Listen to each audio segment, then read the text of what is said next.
Ow. 4, 3, 2. Are you guys ready up there? Okay, just give me a second. All right.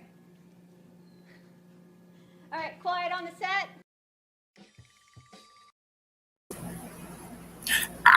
Ow! Peace and blessings of the Most High, the balance, omniverses, multiverses, triverses, dual verses, and universes be upon you all in earshot and eye shot of the God. It's your friendly neighborhood Pharaoh Riser, Shepsi's Dwamu Tefa Moon. And thank you, man, for joining us. Welcome to another episode of Revision Radio, where we seek, analyze, and build on right knowledge, wisdom, and understanding from the third eye point of view. Yo, I hope everybody's doing well out there, man. I pray everybody's being safe. You know, we are under interplanetary alien invasion right now that is advancing and transmutating, okay? So I hope everybody's getting the right guidance from the masters, okay? How everybody doing out there tonight? What's going on? Rahubat, Rabat Wu Ashuk Muisa. You know what I'm saying? Assalamu alaikum rahmatullahi wa barakatuhu. Shalom alaikum and the whole nine. But more importantly, we got our own stuff. You know, it's our time. So, yo, like always, you know, I'm gonna start off with a little The gods we lined up. Rondu's on in the batting cage, right? Israel Rahubat, Bakare, Hatep Rahubat, and George Bristol Rahubat. You know what I'm saying? Rabat Wu Ashuk. Peace and divine unconditional love be upon you, family. Today's supposed to be our Wellness Wednesday, right? We still gonna build on some stuff later on. Rahubat and the Ferris Center Tech. You think you ready to build on the that stuff, mama? Okay, we might not have time because I want everybody to jump in. They want to jump in. Listen, man, I know everybody y'all done seen this interview that I went. Let me read. I'm going to the what's your name page right now, man. You know I gotta read some stuff to set off to get the energy right for the day. You know, I do this. I start off usually with these prayers and supplications. So like Baba said, so that the words that come out of my mouth is not just mine. You know, I pray for upon the thought words to flow from my tongue. You know what I mean? For me to see from their eyes, feel from their heart. So it's not just me. You know what I'm saying? It's like we got to become selfless instead of selfish. You dig? So I look to do that. And that's so we're gonna set off. Today's the 22nd of September. So we're gonna set off with naturally from the Nuwapian calendar, words from the Maku, from the 22nd of September. For those who don't know, I had posted what is that? Spiritual tools for psychic self-defense on the Sacred Space page. That was from the from the YouTube, but I put it on the Sacred Space Facebook page. You know what I'm saying? So we get those supplications and all that in, y'all. It's that time. So Tuesday, September 22nd, the word of the day is tell yourself what to do first, then others won't have to. That's what Baba said. Tell yourself what to do first, then others won't have to say nothing. Do that. That's what the master said.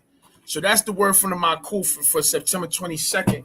And the revolutionary daily thoughts for September 22nd is, listen, I'll be jumping on this as it comes. It's from A. Hampate Ba. It says, when a man thinks one thing and says another, he cuts himself off from himself. He breaks the sacred unity, the reflection of cosmic unity, creating discord in and around him. No contradiction. Stop being hypocrites. So check it. The brother says, having a fundamental moral deficit, Europeans make for the best liars because from birth, they are socialized in the arts of manipulation and circumvention. As children, they are allowed to disagree with adults as if they are adults. They therefore receive extensive practice in these arts in their efforts to get what they want from the adults who hold on to the financial and political keys to their temporary happiness. They are forced to learn to lie better in order to ensure they win arguments. With wiser and more experienced liars, and in becoming initiated into the European collective, they become master liars while they are still but children. This is not accidental. It is an intentional part of their child rearing agenda designed to produce offspring like themselves. Their children are raised to fight with them in preparation for fighting all others. Aggression is inbred. Affirm, I know that lies are heard. It's this brother going in on the nature of the Mukasu. Okay? I like that. That's for the 22nd. Here we go. We're gonna Pasamak, the Psalms of Yanun. I'm getting all this out the way, God. We gotta do this. I'm gonna just read one, and then I'm gonna go on to Pa Balak, Message of Yanun. I'm gonna read something out of there. I'm gonna read it in English because I want to emphasize to us. 7, 4. Hold up, 1, 2, 3, 4, 5. Because this, you know how these are numbered is weird.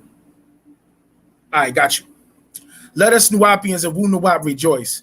Let this be well known among you Nuwapians of Wu Nuwap, you animists of animism.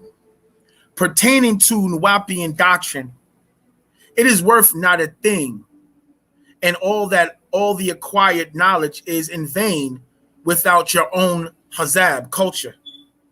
The Aborigines of Australia, Atralu, know their Hazab, their culture. They speak their Lahaj, their own Lahaj, their language.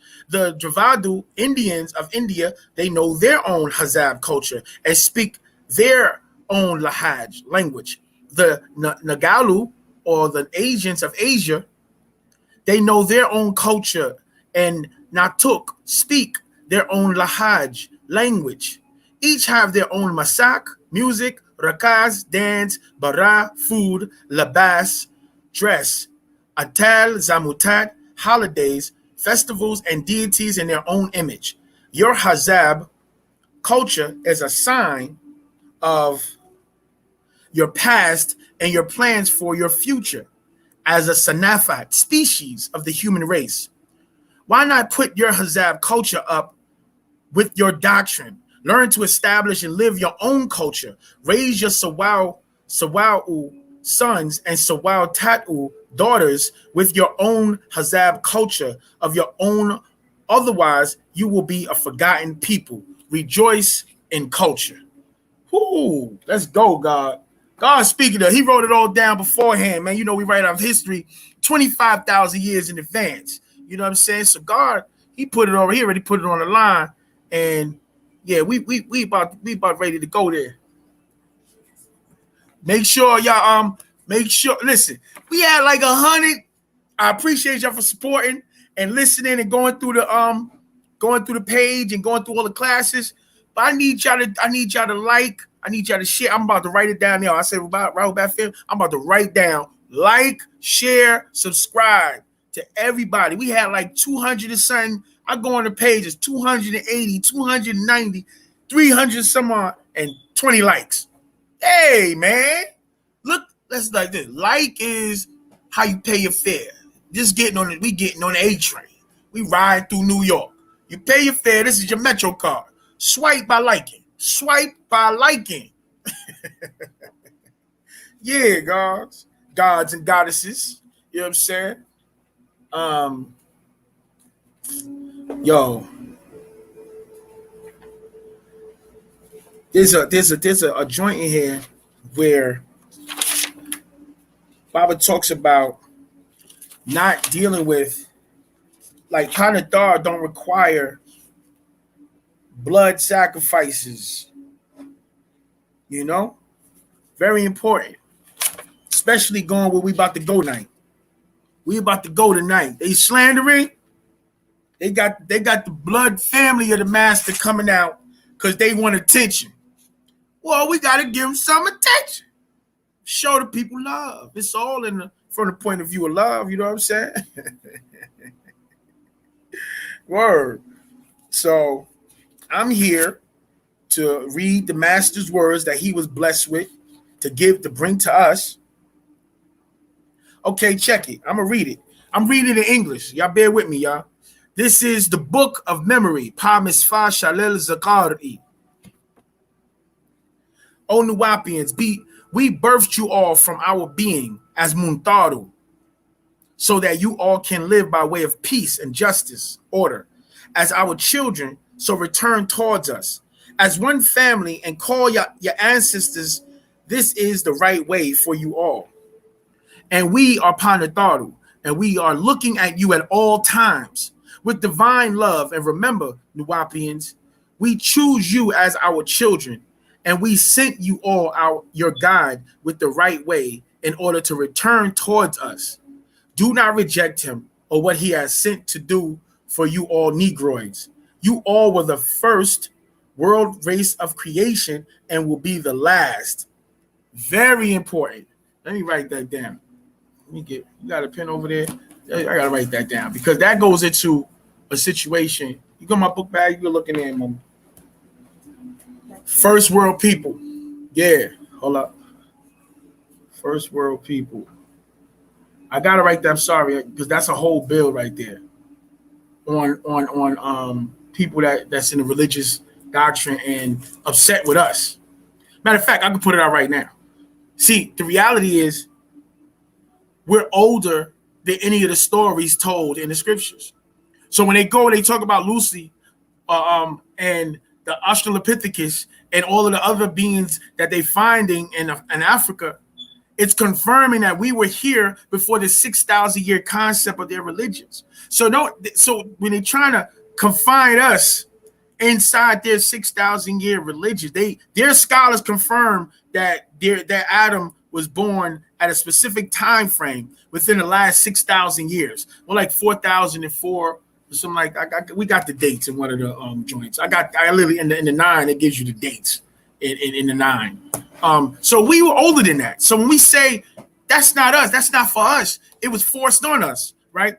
The best depiction of that I've ever seen in media is the book Noah and the movie Noah, the new one, when they took the Noah story from the book of Enoch. So they talk about the 200 fallen and Sam, Jessa, and the whole 9.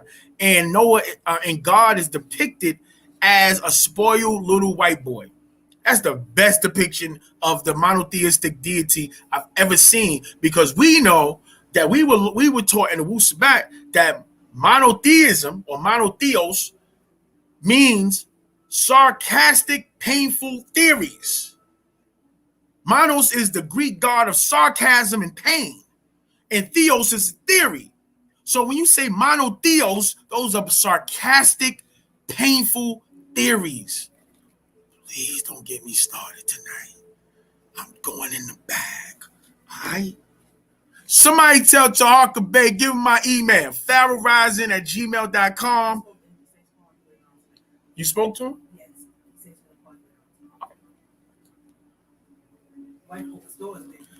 Wait. So let's get involved to evolve, or we're gonna dissolve. Let's get back to it.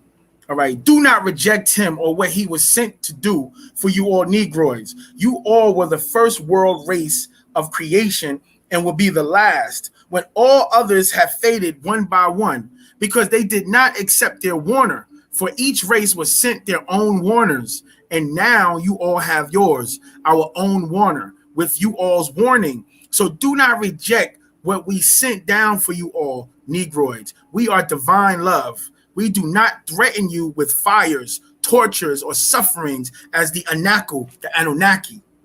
We do not ask you all to fear us or make you all choose one of us. Just as you all love your mother and father also, so also we ask all of you to love us. As we love you all, you do not live by way of fear of death. We will receive you all. Do not fear. The dead ones, they live with us by way of peace and happiness. no end for the soul, only the body which transformed towards dust, in order to feed the earth, and the soul returns towards us. This is you all's own way. So return towards your own ancestors by way of Wunuwap, your ancestors' way. So remember, we are divine love. We love you all, our children. You all are Muntaru, children of Nataru, overseers. Paut Kaun, all is. That's how we setting it off. You know, we setting it off like that. Yeah. So my wife says she spoke to Harker, and so I look forward to talking to the brother a little later, and he can check. I hope he check this out. Oh yeah, because it's about to go down. So for those that don't know, hold up, pardon me. Let me give a shout out to all the peoples, everybody that's going in. Let's go. You already know. Raobat Bakari, Israel, George Bristol, Raobat, the Ferrocent, HQ, Raobat Smile. You know what I'm saying? Like, share, subscribe. Wazirka, Raobat, beloved. Orel, Raobat, Huni Sin, Atum Reye. What's up, God? Peace and blessings. Yeah, and then the God Rondu is joining us. I was trying to get Zahutwi, and send the link to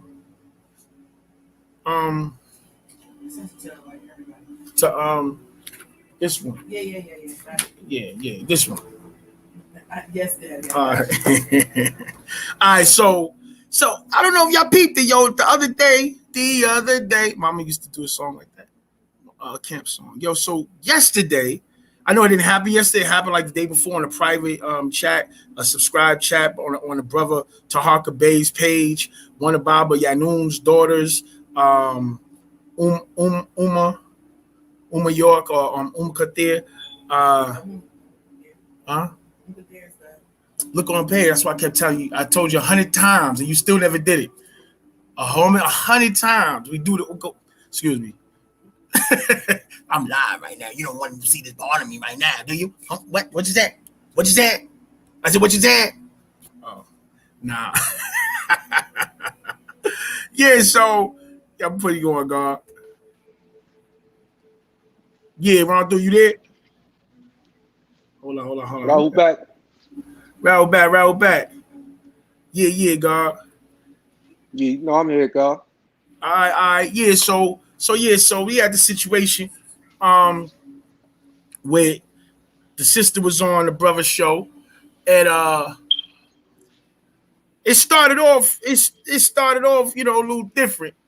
I don't know what her agenda was. It sounded like her agenda was polite, but in the event on talking about polite, she wanted to run the tribe raggedy, right? So the sister, you know, everybody heard the joint. The sister's talking about how allegedly, you know, for those that know, it was in Bushwick at that time. There was a period of time when the Bushwick bookstore was closed. See, matter of fact, let me set it up like that. When the brother Poorlight got introduced to the tribe, let me before I even go into her stuff.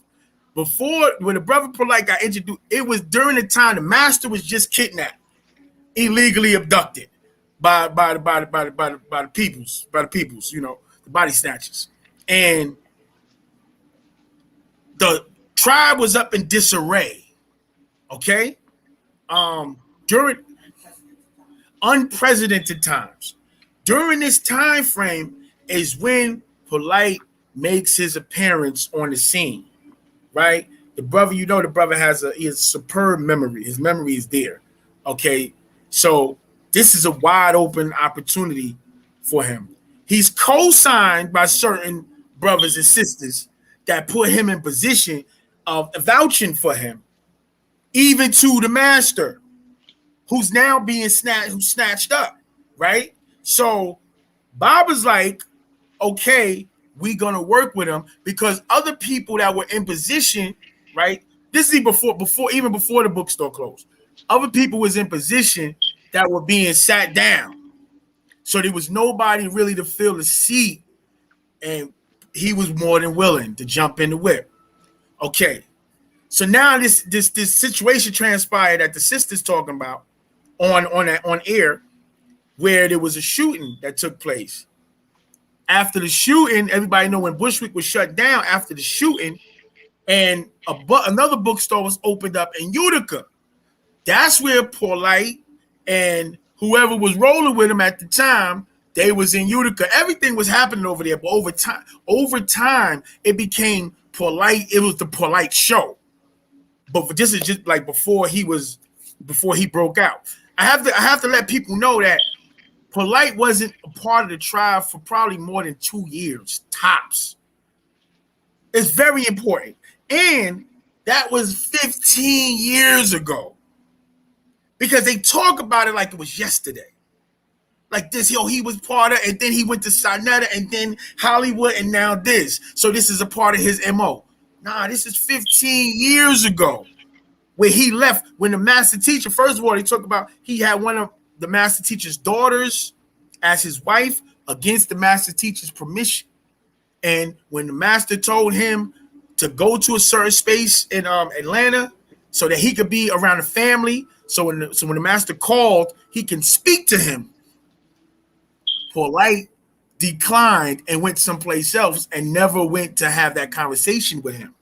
So it's real that Poorlight never met the master teacher. That's real. Okay, let's get that out of the way. Never met him. Communication through letters here and there. But a lot of the information through with Poorlight during the beginning stages, during that time frame, was through third and fourth parties. Some of which are still in position. It's still going a lot, a lot of communications is still like that type of but my situation is dealing with the sister and her testimony ain't got nothing to do with Poorlight. It's always about get him away from our stuff, because one of the reasons why he went off to go into the conscious community and with Sarnetta and King Simon was because he was sat down, because the master was like, he need to be teaching math. He don't need to be up there in a teaching position as a leader. And he wasn't trying to hear it. So he went off to do his own thing. And, all the people that was rolling with him at the time, he left him. He left him for dead. I mean, some of them would say they left him, but they ain't come up there to say nothing. So, hey, But the most important thing is that the sister was trying to create the narrative that it was the tribe that was going against her, right? Yeah, the shooting was on Bushwick at the bookstore, absolutely. And what she said was like, she said her brother got shot in the head. All that stuff is documented. That happened. Matter of fact, I like what Taharka did, because he played the Vlad TV interview with Poorlight, and Poorlight basically said everything that the sister was saying, but she just filled in the blanks on who was who. Because he was like, I was part of an organization, and the leader was, locked up at the time, and he did it like that, and she just filled in all the blanks of who was all the people, who got shot, who was around, and all that was real. But there's other parts to that. Like because she was acting like she was telling this heartfelt story. I had the strings, and I heard the violin, and I was like, oh, poor baby. What she wasn't telling was the reason why niggas was trying to get her out of there. This is what she wasn't saying to Harker. I don't know, you had a 3-4 hour conversation with the sister. What she wasn't telling was that she was running from the house upstairs from the bookstore, right next to the temple. She was running a dominatrix sex organization. She was running. And they was trying to get out of there. See? When she brought up the brother, so there was situations where, maybe she said it wasn't her, but people from upstairs where she was living at was throwing water downstairs on the brothers and sisters that was coming to class. There was times where brothers and sisters were in the class and you could hear the activities and shenanigans right up over their head with the stomping and whipping and moaning. And then you see Mukasu's European white men leaving her spot with dresses on, right? She ain't say all this. I ain't hear none of that on the interview, right? She talking like she was like, oh, I went over there to help my father, but you Muslim, you wasn't Nuwapian. You said when the whole situation transpired, it was at Eid. You was celebrating Eid, right? A Muslim celebration. We don't celebrate Eid. So what position were you in? And now you're talking about you were voodoo priestess. So you ain't about your father's work, even though you said your father was about you. You said your father was about you, that he was looking for you. When he found you, he was trying to make sure you was okay. But you never became about your father. I heard a lot of pain. I'm not saying that situation with her didn't happen. But guess what? She ain't ever say that she was molested or violated inside the tribe with all the stuff she talking about that happened to her. Is that correct or not? I'm just saying. She ain't say so all the stuff that's happened that she's a legend's happened that she hearsay. Not that she's seen. I heard somebody said and I heard somebody said and I heard. She said her violations happened during. She said she was in foster care. She said she was in foster care around a bunch of molesting people and all that other stuff. None of that stuff happened to her. She used to grow up in a protected community where everybody's family. Let me tell y'all something, man. For somebody been around for, and the old times could chime in and say, yo, Baba's children are always protected. They get first dibs on everything. Even them niggas that don't care about the doctrine, which of course upsets the brothers and sisters that's on the front lines, sacrificing, losing families and everything for the tribe and the doctrine. The blood family always get first dibs on everything. Like that's a fact. Nick Baba part the Red Sea. She literally said that I fear for my life for all the walkings all over the world. So when she says stuff like that she feared for her life for all the Nuwapians all over the world. Nigga, all the Nuwapians over the world don't even know you. Nigga, most of your brothers and sisters don't even know you. Nigga, like there's over 120 of y'all, like according to you, right? According to you, it's like 120 of y'all. So what are you talking about? You fearing? Ain't nobody. When was the last time you was even around the tribe? Like, let's talk about since that time frame, because even during that time frame, Poorlight was brand new to the tribe, brand new, trying to find a space, right, to fit in. He's getting co-signed from people, right, at the top, and Baba snatched out of the situation. So you come through and you doing your 1-2 step. Oh yeah, do your research now. Before you come and talk, do your research on me, okay? I just want you to do that. Go run around, ask the people, okay? I ain't saying I ain't on that, but I'm in the know, is all I'm saying.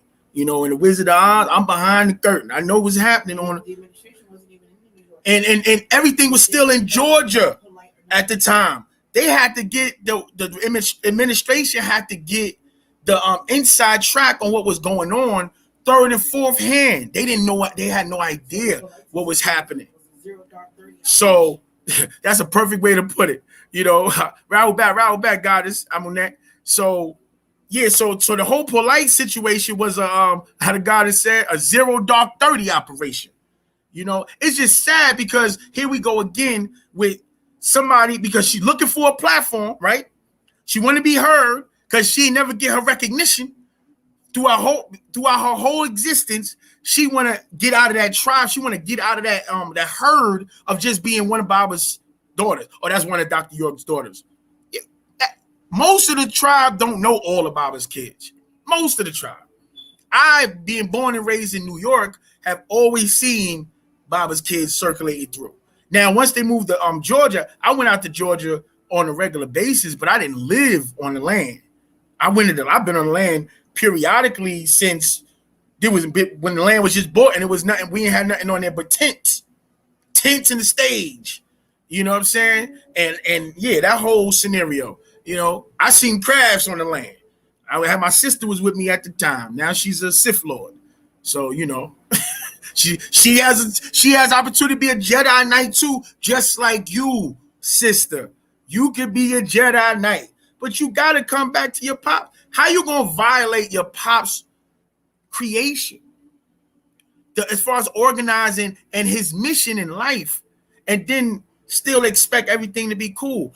The fact that you talk about you a voodoo, you already going against 90% of the things that the master teacher is teaching. So you have no interest in going and fall in line with your father's doctrine and culture and where he sacrificed his life for the people, but you have an interest in propagating and pushing all this poison into the minds and hearts of the people. Like, are you serious?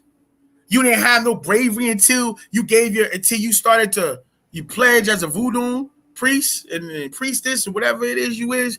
Nah, we don't deal with stuff like that. That's not ours. Y'all want to get into that. And the Holy Tablets, Baba broke all that down. Shaz Bazaar, Shabazz, you know what I'm saying? And how the Indians came and invaded Africa all around and gave us all them Hindu sciences through Islam and all that. Come on, man. Y'all got to get up with this, man. So, yeah, yo, Rondu, chime in whenever you're ready, God. Who's there that day? Which day, God? Hold on. Now, actual fact, I concur with all that you said, God. For first and foremost, you know, Rahul back, Musal, Rahul back to the family, everyone who checking in, listening. But yeah, well, you already know, you and the Pharaoh already know. I had actually did the knowledge to the whole video, right? So again, everything you just said was right, exact, was right on point. As I expressed to y'all earlier when we built on it, that was the thing that was most striking to me, is how the sister began to tear down the tribe. Well, let me say this first and foremost. I definitely I don't want this to be deemed as an attack on the sister. I think listening to her and water and striving to understand her story, right? Yeah, that's honest. That's honest. That's real. That's right. So and when we listen to these things, that's what we have to listen for, right? We have to be very objective. We can't be too subjective. We can't be biased while we're listening, right? So that we can fully get an understanding, so that we can understand what's really being said. Because through that, you know, a lot of hurt emotions was expressed based off the actions of those who, you know, the situation that was described for those who actually listened to the recording. You should if you didn't, right? But it was just for me, right? It was say the words. It was hurting, God. It was hurting. It was hurting to hear the sister speak in that manner, right? Because here you have the daughter of the master teacher coming forth with this type of information, right? Historical, and it's right. I would say that it was a historical moment to hear the sister speak, to hear her have the opportunity to tell her story, to tell it how she experienced it, right? Because we know we deal with evidence, experience, reason. That's right. Right? That's right. So this is what we always use to analyze. So I can only sit back and analyze it from that aspect. So, and my point is this, right? Obviously, my first initial, right, the emotional response after hearing such hurtful things, but then after going back, analyzing it again, watching it again, and just, you know, again, looking at it objectively. So, and as you know, I was texting you, what? 3 in the morning. Huh? 3 in the morning, God. You texted me talking about the video. 3 in the morning. 3 in the morning, like, what's going on? Right? And some names was put out there that was very shocking to me. But here again, you know, just so that the people know, I haven't always been around on the scene in the free cipher while a lot of those things was going on. I was hearing things, you know, when you in the Sajin, you hearing different things that's happening, that's going on with the tribe. But other than that, as a result of expressing that to y'all, the goddess Neferta, really put me on square. And that's what I really want to say. I really want to yield to the goddess because I think that how she expressed it to me, how she broke it down to me from her evidence, experience, her reasoning, I think she best qualified at this point, right? I want to ask the sister to just build on it how she built on it with me, because I can't express it like that because I don't have the evidence nor the experience, right? How you I'm built on reasoning it, and I'm coming in tune with it now. Yeah, I want to yield to the goddess because, like I said, she put me on square because you already know, God, when I first called you, you know I was feeling some type of way. Right? And I'm ready to bomb first. That's real. I'm ready to bomb first, but hearing the Pharaoh, hearing her, give me that insight on what was really going on, right? Sharing with me the experience, it gave me a whole, a greater or better perspective, right? And it subsided the emotional trauma that I was actually going through at that time. But nah, seriously though. So, I just wanted the sister to touch bases on that. I think you already spoke on it, to some degree as far as giving the detail of the dynamics of how things were structured, who was in place, and what was going on, and the parties involved. Oh yeah, definitely. Like, and I mean to keep it real, the sister described a gruesome act, right? That was, committed on her family, her brother. Something that we know that shouldn't have happened. That's definitely, to be clear, that's definitely not the Nuwapian or the Sabian way. It wasn't the Ansarul Law way. I'll say that. Even at that time, during the time that this transpired, that was not the Ansarul Law way. Listen, now that's real. Not the Hebrew Islamic way, right? That's real. That was not the Sons of the Green Light way. We can go through the whole order. At no point, what I'm pointing out is that at no point in time can you ever see any type of violence being committed by the Sabians. That's not our code. If that was what we was doing, bro, it'd be a lot of people lifted right now. Right. So let's just say that. The things that were being described, and I'm just being analytical right now. The thing that the sister was describing that was going on within the tribe, right? The inner civil war, right? It was hardening. It was sad. The back dealing, the backstabbing, the slandering, the cutthroating. She talking about prominent brothers throughout the administration, throughout the years who have been on administration. She's saying that these individuals still have outstanding charges or is well known within the community that these individuals are pedophile, that these individuals were stealing. But keep in mind that at no time did she ever say that she saw the master teacher, her father, ever committing any of these acts. She also said that her mother told her that she never observed her father committing any of those acts. Although she did, make note that they never, she didn't actually live on the land. But quite naturally, we know that the master teacher was very, very caring and, a provider for his family. Absolutely. Surely he couldn't be teaching us, in a community setting and not be the representation of that. He would have to have been what we would call the archetype, right? Or the prototype. Yeah. The manifestation, right? The manifestation of the action in order for us to reason it out for ourselves and internalize it and become the action also. So this is clear. Certain things we can just, if we wanted to pick through and dissect and go through, it's like, come on, stop. Cut it out. God was raising a nation.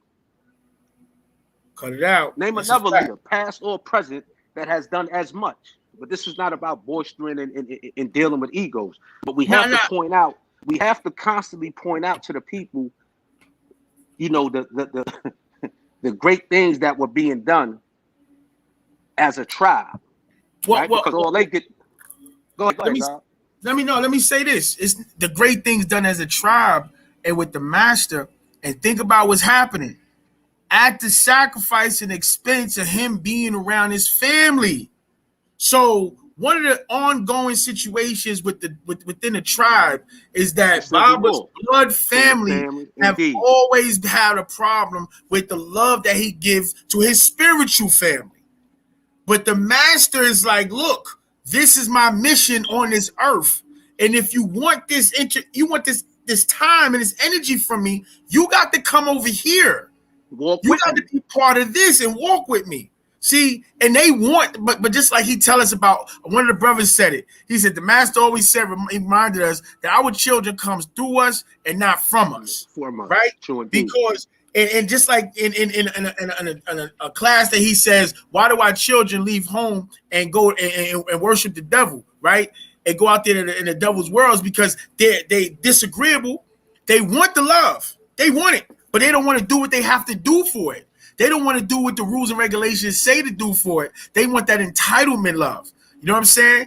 Let me read some of the comments because I see Nefere Kare Ankh said that I was a part of the Utica bookstore when Polite received a letter from the master teacher, right?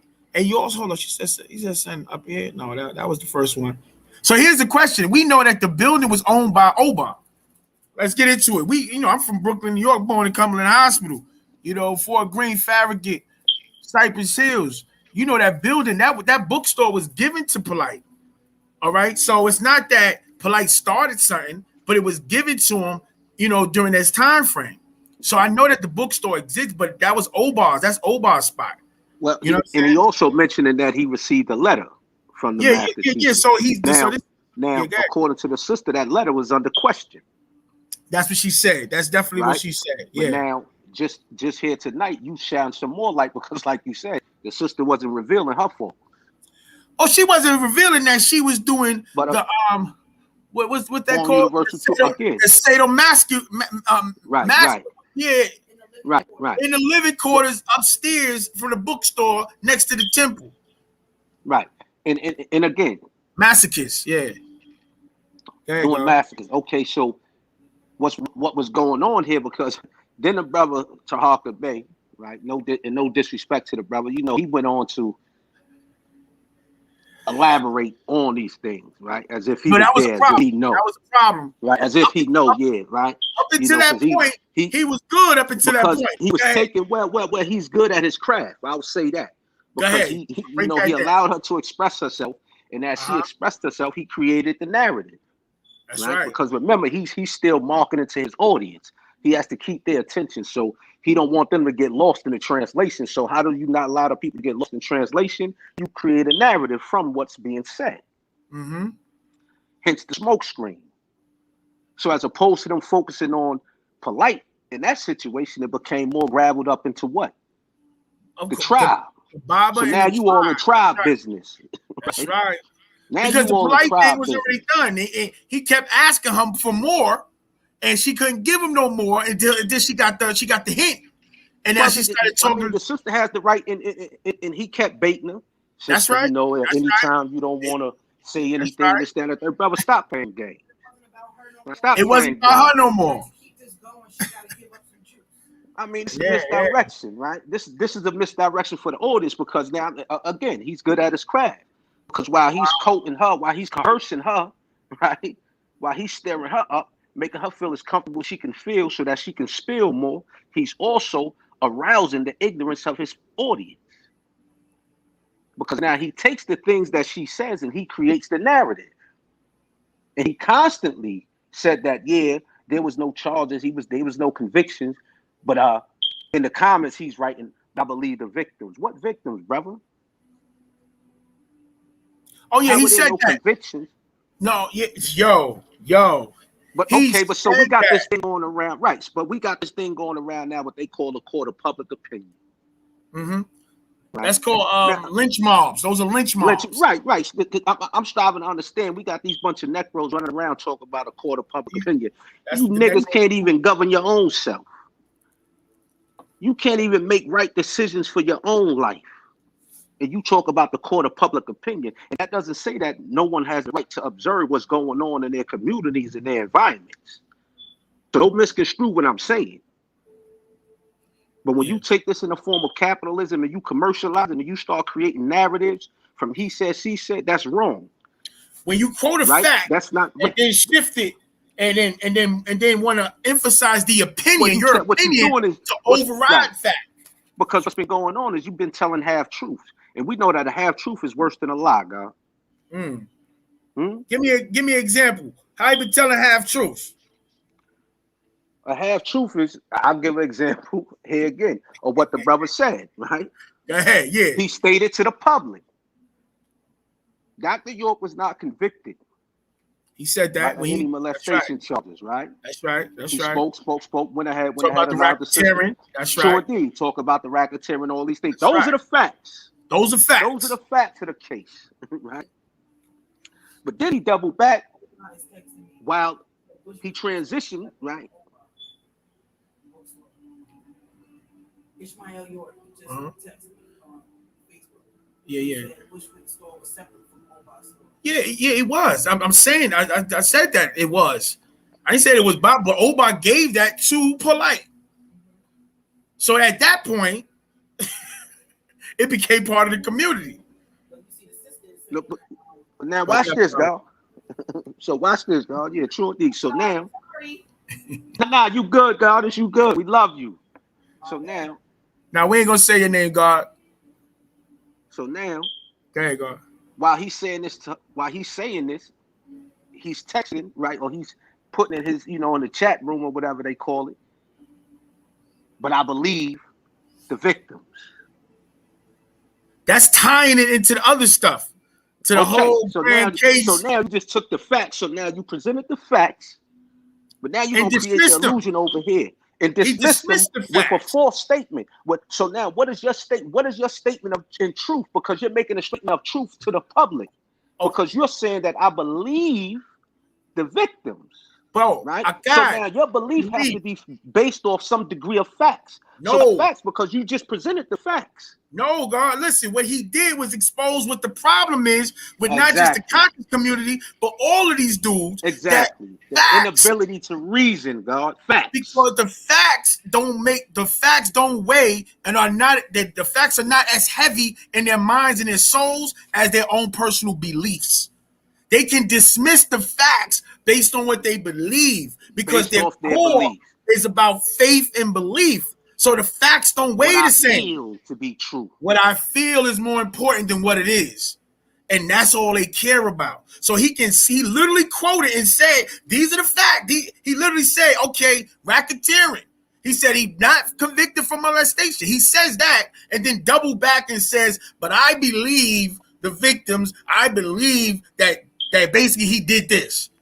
So, and this is what all the slander is about. That because you know how Baba said, he says, how right does a man have to be before you bear witness to his divinity? You know what I'm saying? And they hate the fact that he's a divine being and he has shown forth and proved that every step of the way. And they wanted him to be a no good hustling ass nigga like the rest of these niggas who didn't have nothing else. They were just hustling the pulpit. You understand? So they have nothing of no real substance to offer the people. Facts. Let me read the sister, the sister Umkaye brother. He said she said Umkaye brother got shot, and up to this day, no one knows who the shooter was. Polite was inside teaching class with another brother, and that's when we heard the shots, and that's why he never was prosecuted. And then she said when the transition of the bookstore was passed to Polite, Umkaye did not live there. She was placed there on purpose. She said by the Sakina, who the sister mentioned in the joint, to start chaos. We're gonna get into all that because, like we said, the document was analyzed, right, and we're gonna apply sound reasoning to it. Hold on. Let me read the brother Kafu said, I spoke directly to Polite the day after the Bushwick and Utica meeting, if you could call it that. So the brother, so you got people that are here that was there. As a matter of fact, if y'all want to get online, hold up. Yeah, come and build. Come and add on. And the Fere Kare Ankh. If y'all want to get on and speak to the people about what transpired, give us your email, and I can send you the link. All right, I'm gonna read what you're saying, and then you want to come through. The bookstore was passed to Polite peacefully, and the family that was there moved out, and a new set of family moved in. And one day, Kai happened to be in the building unauthorized. The only way Kai could have gotten in the building unauthorized was by someone who had another set of keys, which was none other than Sakina. Now, look, let me say this about that. Let me read the last part, and then I'm gonna say this. Polite did not start going rogue until he left the tribe. That's a fact. Well, before he left the tribe, I know because my wife was actually in the Utica store there too, right? Well, and hold on, God. My wife was there, and she was going back and forth with Polite about what he was talking about and how he was teaching and how it was deviating from the doctrine. So there was people who had problems with a lot of stuff Polite was doing before he actually left the tribe. But when he was with the tribe, he was about the culture. Somewhat, because I could take you back to a video of Polite where he was in the bookstore in Bushwick talking about how he was abducted by aliens. Talking about that's how he wrote all his books. He said, don't you see him sparked? The aliens took me. I see the light. He put the whole charade on and all that. So, yeah, so he was about the culture to a certain extent.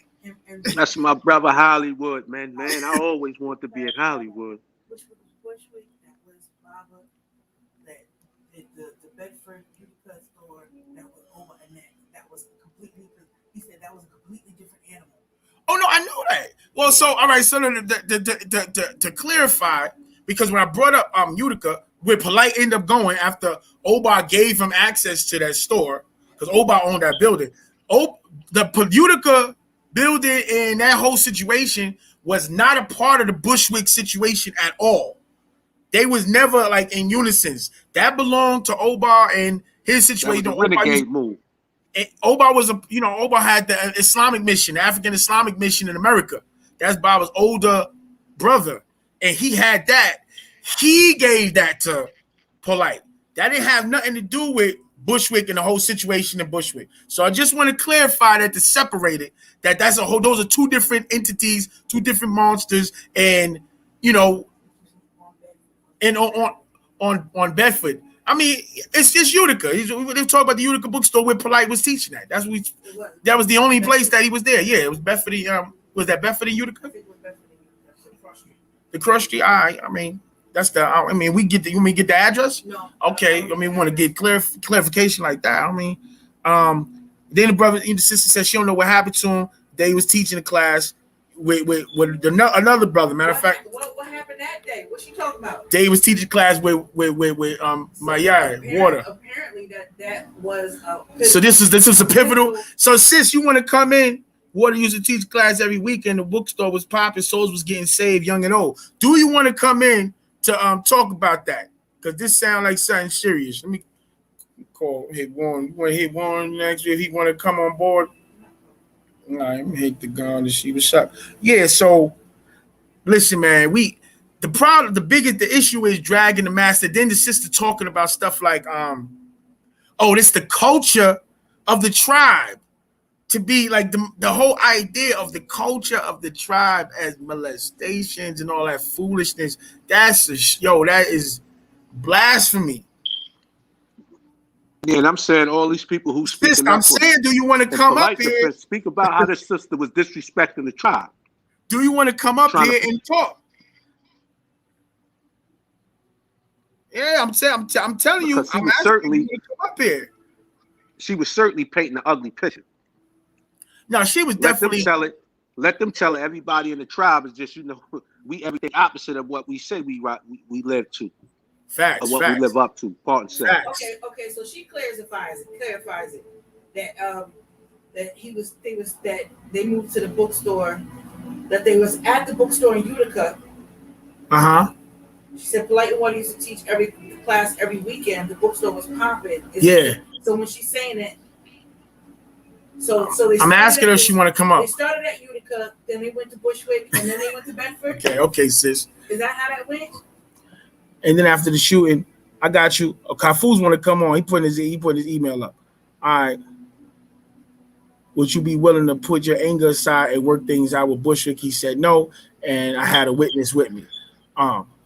Okay, Kafu's about to come up, and I'm asking the sister if she want to come up. She said, "Oh, but I'm reading what you're saying, God. That's where you want to stay. I'm cool with it. It's all about you being comfortable, and we appreciate you being here with us and expressing your firsthand knowledge, from your experiences, But read it again. The bookstore was passed to Polite peacefully, and the family that was there moved out, and the new set of family moved in. And one day, happened to be in the building unauthorized. He said the only way she could be there unauthorized. I'm gonna say this about this last statement was by someone, another set of keys, which was none other than Sakina. I'm gonna tell you the issue with that statement is that and the sister was damn near going to war after that. They went back and forth after that. The sister that you named was trying to get her out of there for the longest. So you saying that she the one who gave her the keys to be there, but I know for a fact that she was trying to get her out of there. So we go I'm like, I don't know, sis. That's kind of you saying that he was teaching class with Water.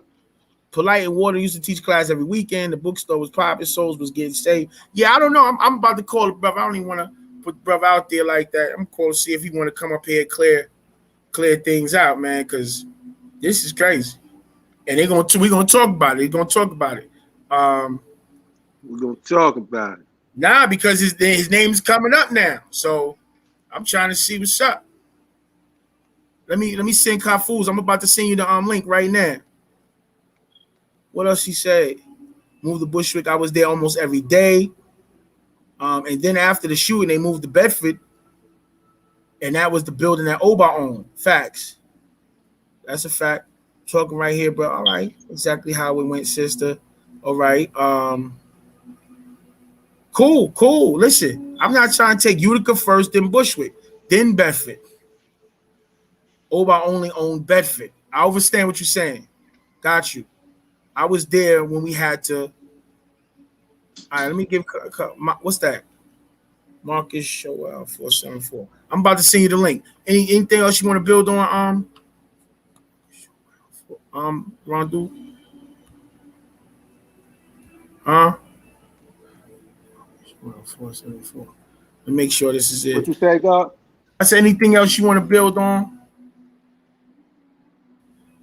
Nah, I mean, again, those who sure they have information, they was there or they had any part to do with it, come forward. Speak your truth, as they would say.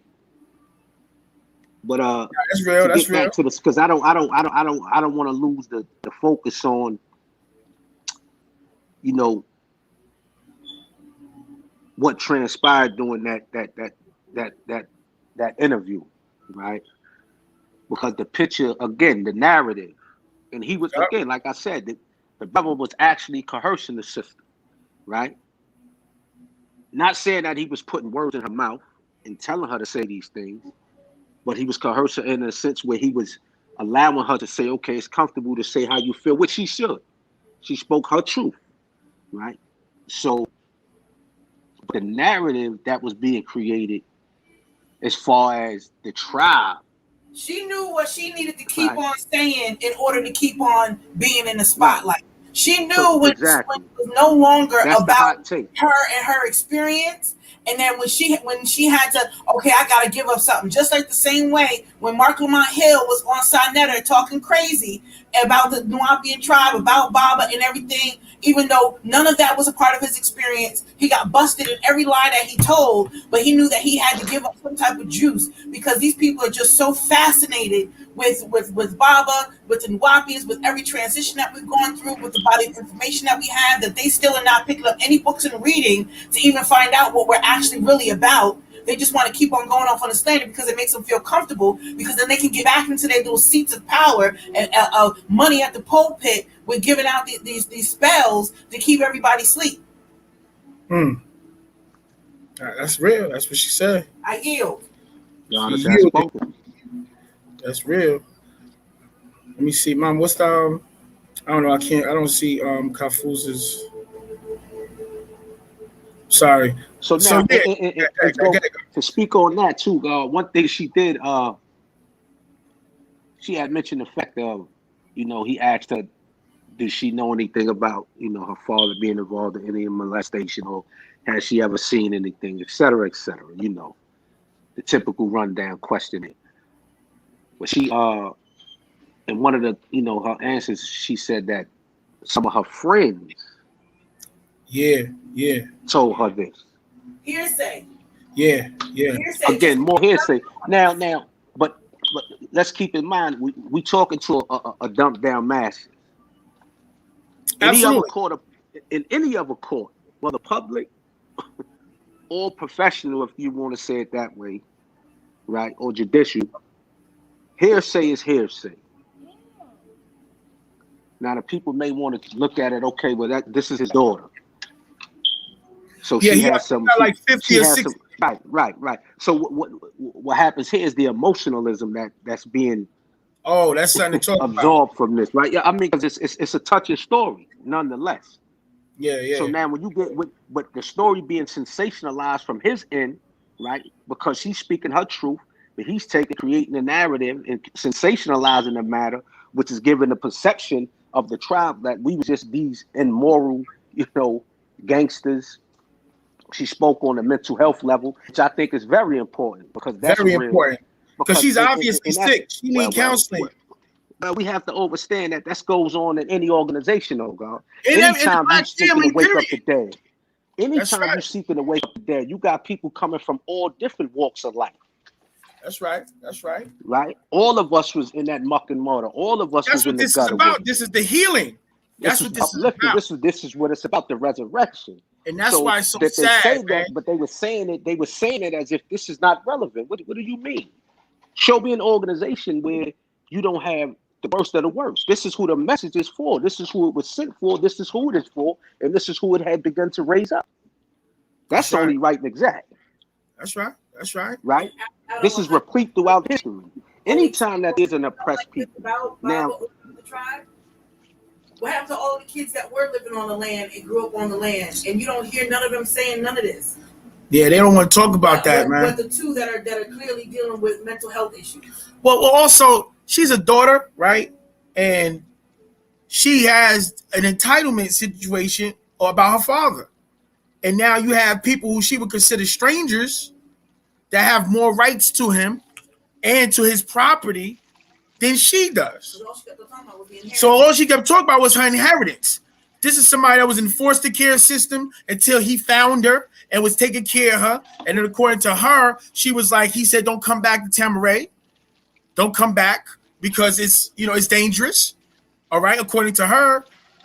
So he took care of her. And that's why I was saying from the beginning, she's saying he took care of her, but now it's time for her to take care of him. And she's not doing that. She's thinking about herself. She's thinking about the spotlight. You can hear the contempt that she has public perception for Prince York. You hear the contempt in her voice when speaking about Ramses. Like she really because Ramses is well known and she's invisible. Who Prince York, disrespectful child? That's what she's talking about.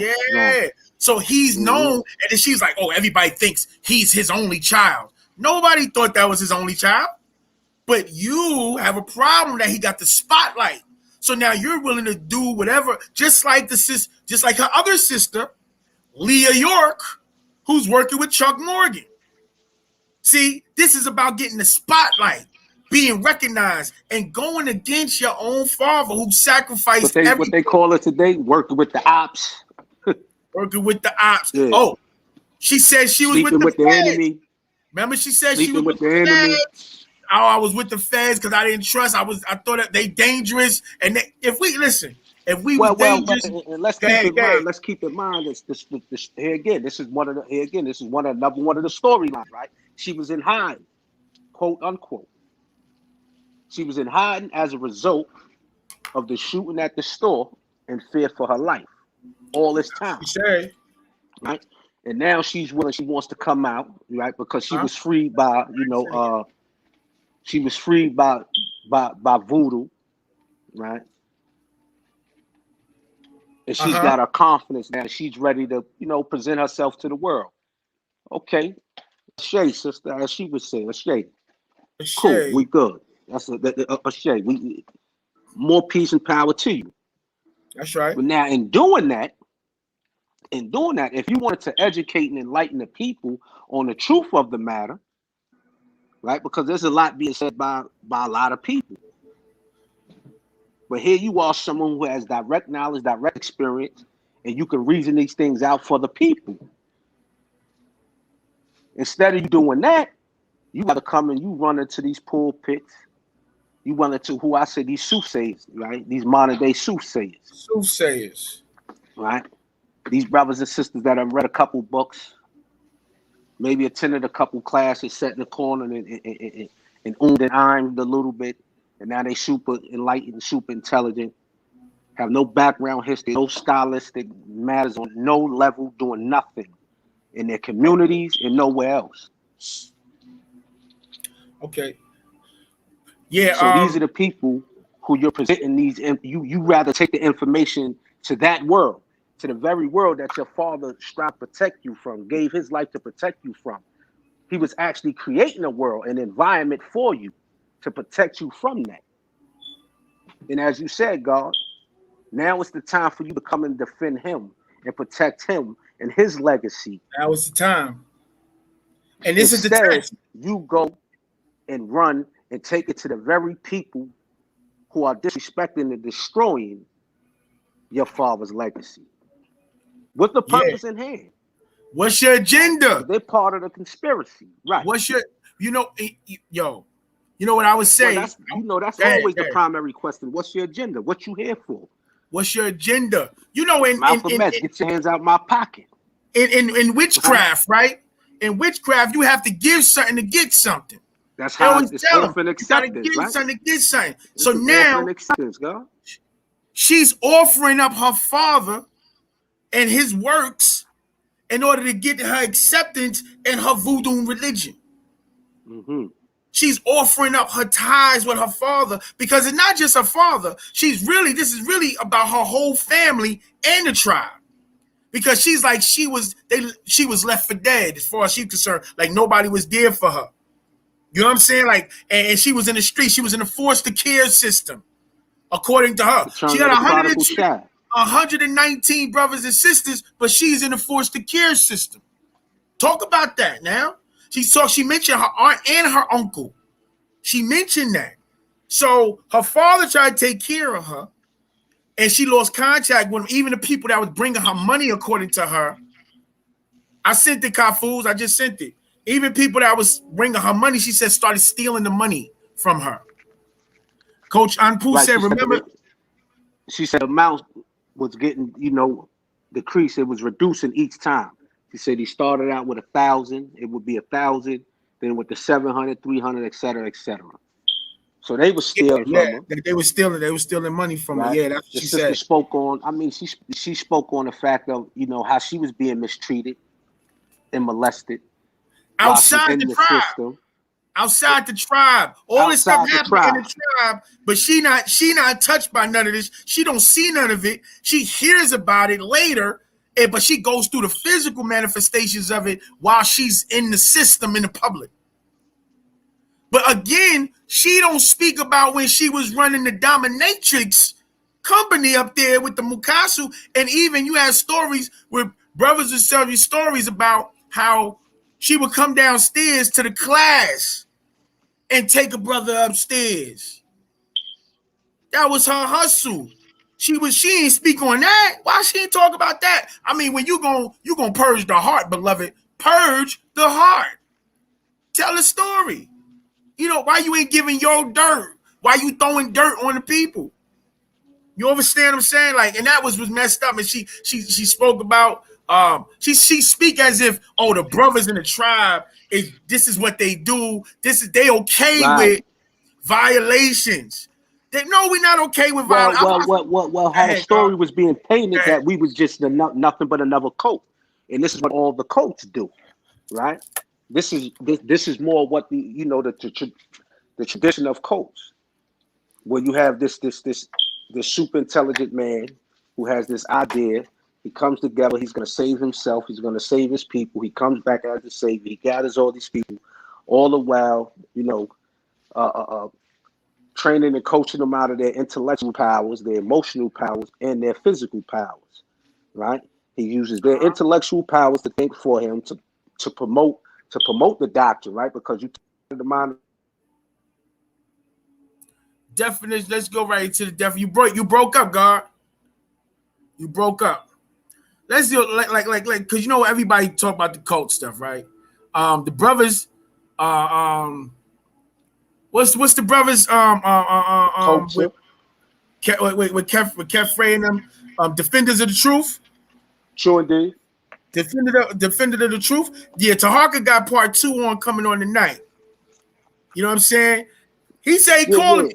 Taharka said he calling me tonight. So we both rocking out right now, and then he gonna call me tonight. It's like whatever. We can merge shows. Tell him merge shows. Yeah, be a guest on both. Yeah. It ain't coming up. Yeah. I'm gonna send it again because we know we got 2 with Kafus. So what's the definition of a cult? Because the brothers did a breakdown. Now let's get into that because they keep talking this cult stuff. Let's get into that. That's very important. The cult busters. Yeah, they do the whole cult buster stuff. You got your phone? I do. Mark is showell474 at yahoo.com. I got all right. So let's do it like this. A cult, a system of religion, veneration, and devotion directed toward a particular figure or object. Y'all heard the definition? This is a dictionary definition of the cult. A cult. Now, God is look. The sister Nafir Kare. Listen, she said, I don't know anything else, but I know when it comes to the Bushwick incident, Umkai is lying. I was actually there. I appreciate that, and I got some information from brothers that was also there, that was in the bookstore, and they said that you telling the closest thing to the reality. He has 2 in the thing. Well, I just texted it to you. Okay. All right. But yeah, God, build on the cults for a second. I gotta go look for something. You heard Randu? Yeah, true indeed. Yeah. But no, about the cult, well, again, they was creating a narrative that this was a cult thing, or to say a cultural thing. Right? This is the mindset, this is the mental mindset of the people who are at the top of the organization, and what they're doing is they're enforcing they become, sort of like the underbosses for the head, the master, as they would say. And they're sent out to recruit people to come into this organization to hypnotize them or to place them under a spell and have them following out the rules and regulations only for the pleasure and benefit of the despotic leader, right?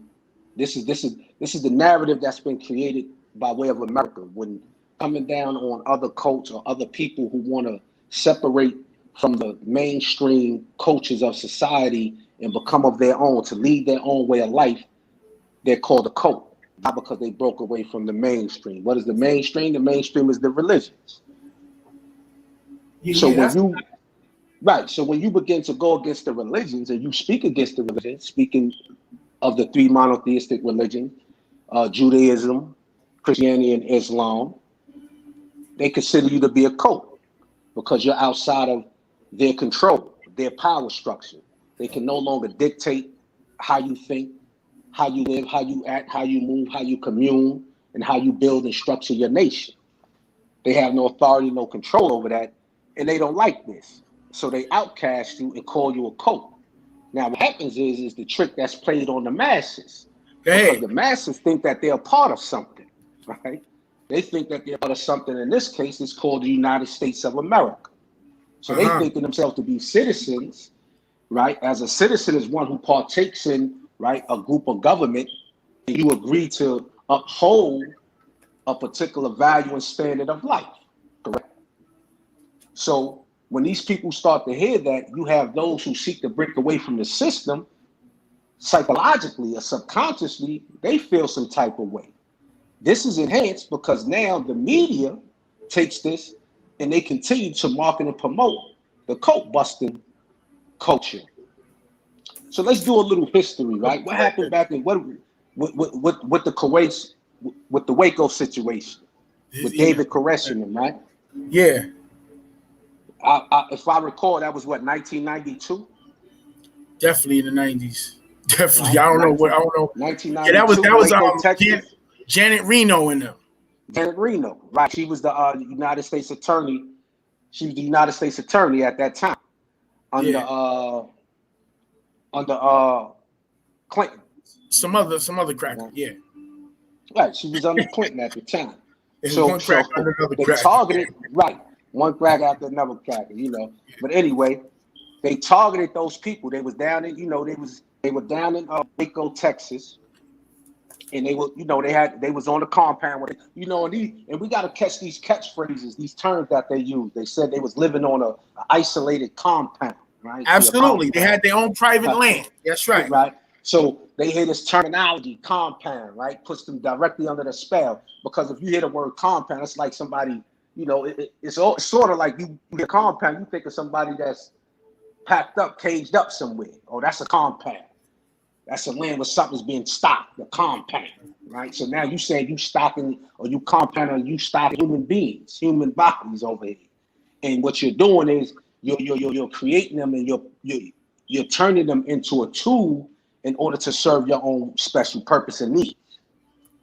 So they go down there in 1992, Janet Reno attacks this group of people.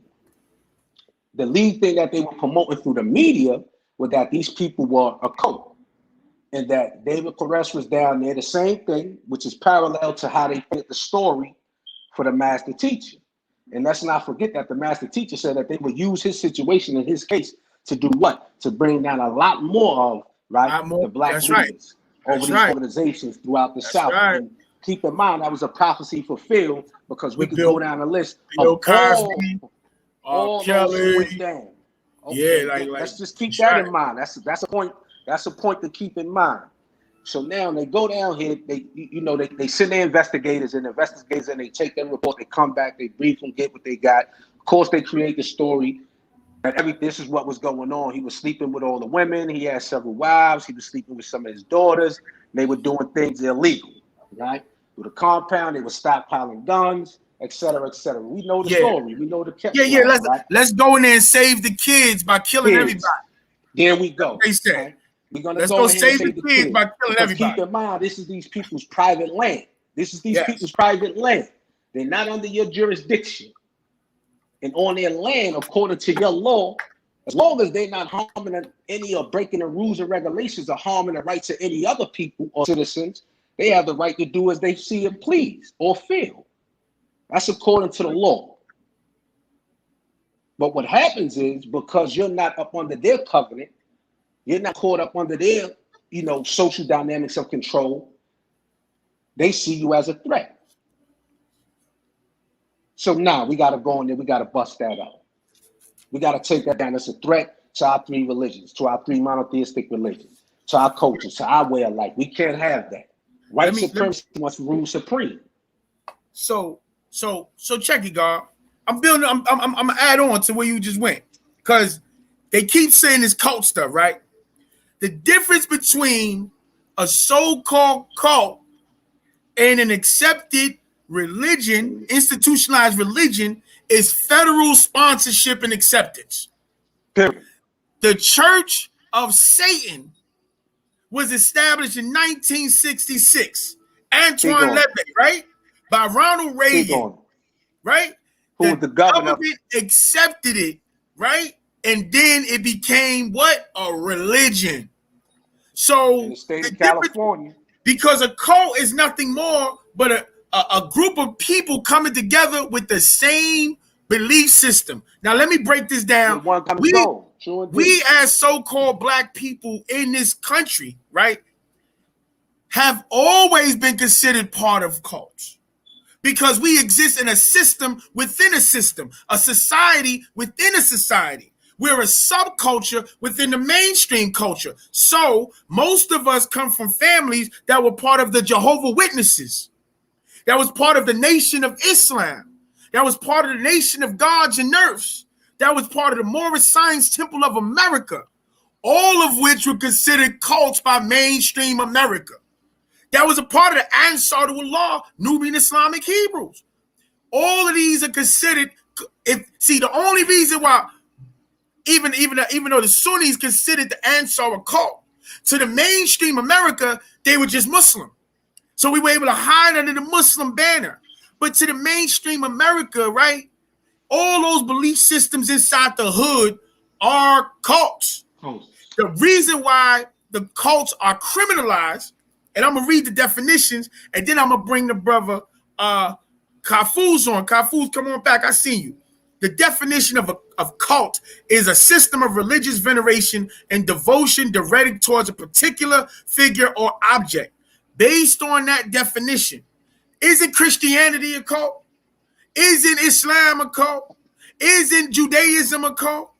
The difference is those monotheistic religions, remember monos is the Greek god of sarcasm and pain, and theos is theory. So the monotheistic religions, that the philosophy and the mentality of sarcastic and painful theories is accepted by the mainstream government, federally funded, but nothing that deals with the independence and liberation and freedom of the mind, soul, and body of the black man, woman, and child in America. All of those are considered quote unquote cults. But check it. The reason why we always think negative when we talk about cults, even though it's the prefix for cultivate, for culture, you see, it's a prefix, right?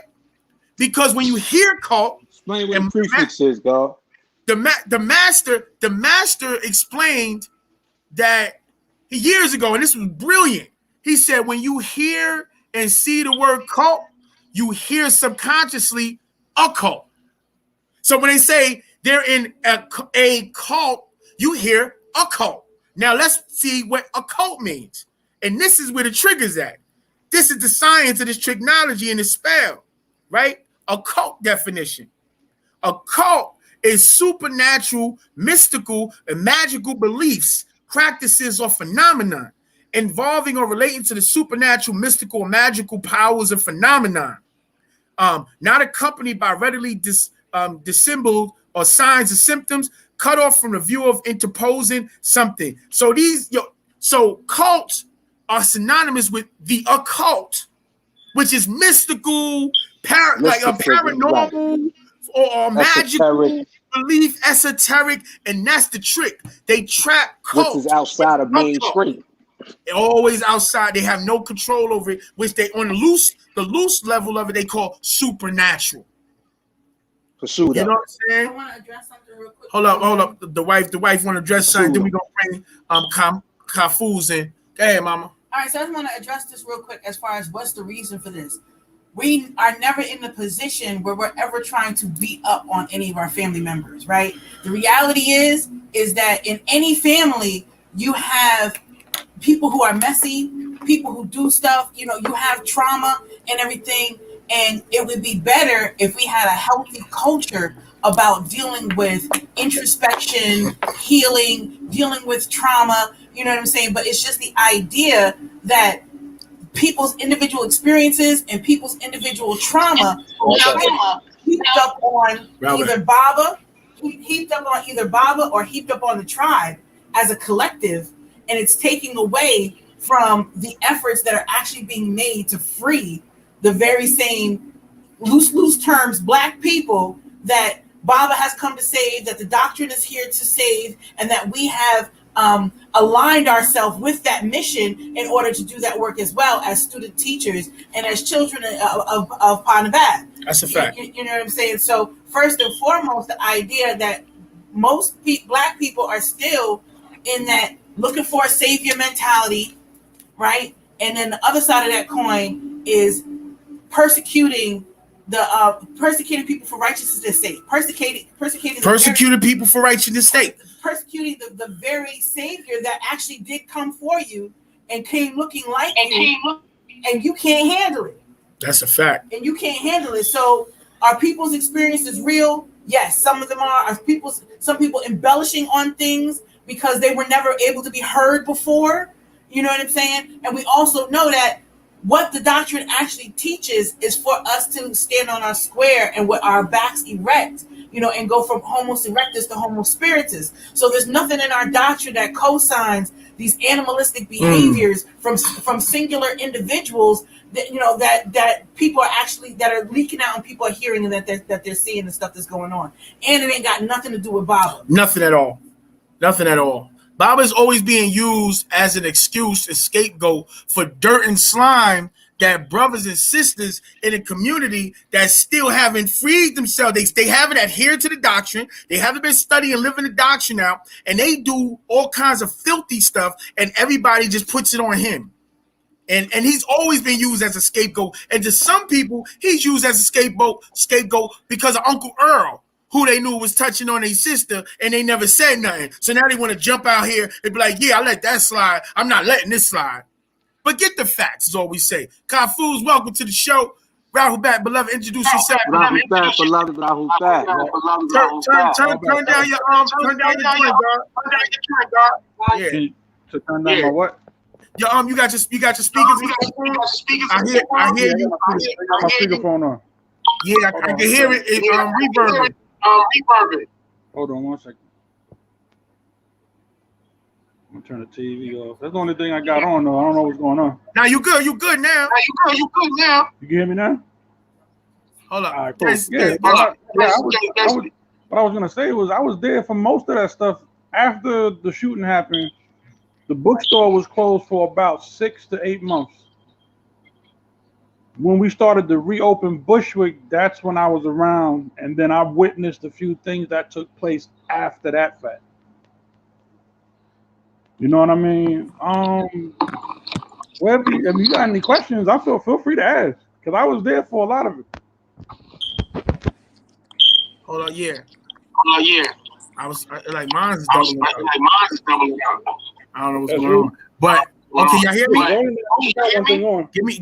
Everybody hit me with a 9 in the chat room. Y'all can hear me, because I had to shut my speakers down for a little bit. So you hear me, Kapu? I can hear you. Give me a 9. Okay, cool. All right, listen. So when you was there, right? Mm-hmm. You heard the so you seen the whole conflict that transpired when Umkai got there in Bushwick? I was living in the bookstore downstairs in actual 717 bookstore when a lot of that took place. Yo, it's major echoes. Can you hear me now? Huh? Can you hear me? No, I can hear you. But there's an echo. But it's an echo. Do me a favor. The only thing I got on is this. I was there. So do me a favor. Just click out and then come back on. That's all. I'll do that. Yeah, that's what. Just click on. Come back on. Bantu Nuts Radio. Yo, God, like what you're saying is real about the religious organizations have hospitals, schools, scientific institutions. They no longer consider cults, but what happens is they get sponsorship and grants and stuff from the federal government before they start opening up all that stuff. You know what I'm saying? Yeah, that's the difference between, and it's okay because that's right. That's what I'm saying. I'm about to put Kafuz back. 1, 2, 3. Randu, say something. Randu, say something. Yeah. Yeah, I hear you now. All right, here we go. Etymology of cult derives from the Latin cultus for cultivate. Cultivate, so the words are etymologically related. No, I'm not on it. Yeah, Kafuz, you in? Round back. Mm-hmm. Yeah, we better. We good. All right, cool. That's cool. Yeah, we great now. So, my head on the camera and all that. Nah, it's cool. We good. We on it. Nah, because because the sister is basically setting the tone that she was being attacked because it was a money grab. That it was a money grab and people was trying to take control, and she was there on the strength of the master. This is her argument, that she was there because Bible wanted her there. Go ahead. You talking about own care? Yeah. Nah, I ain't buying that. All of that stuff that was going on, bro. I don't like throwing people's stuff out there like that. but in the middle of all of that crazy, in the beginning of it, because I left and she was still there when I was gone. Because I wound up going to the Harlem store. Okay, that's where Hatchet was, right?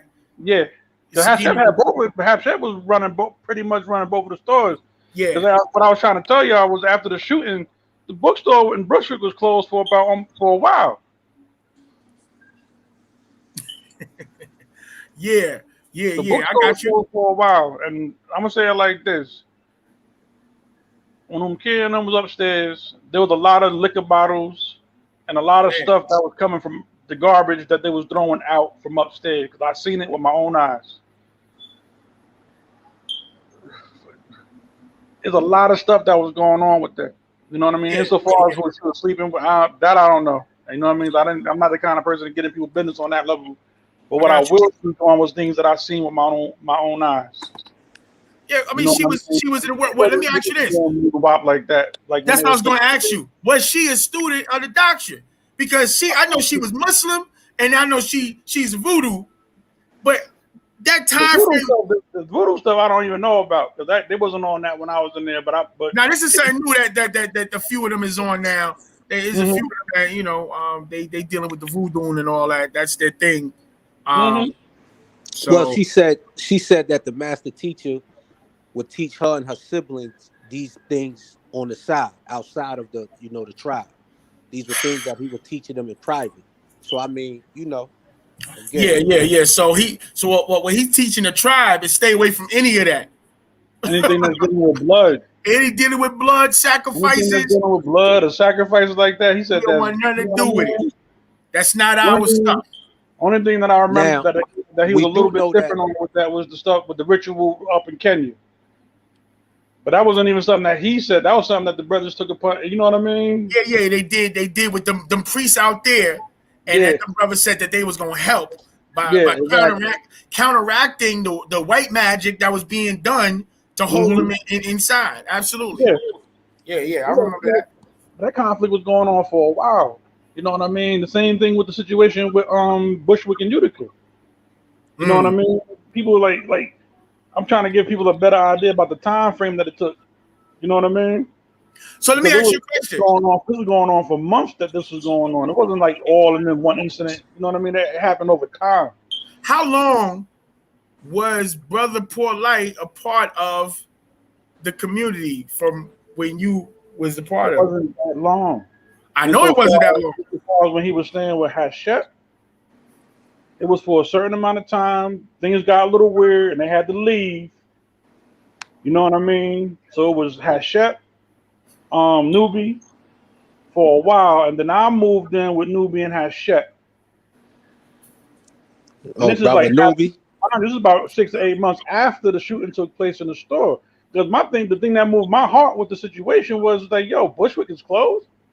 Yeah, that was just every place that the flagship, the where everybody know, regardless of what school and what time or whatever they was in, they knew to come to there, and it was closed.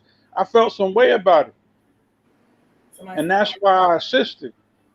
That, and I needed a place to stay too. I ain't gonna be like it seemed like it was all some righteous stuff. No, I got you. Stuff was happening. But we little by little we built the bookstore back up because there wasn't nobody coming at one point. And then I know.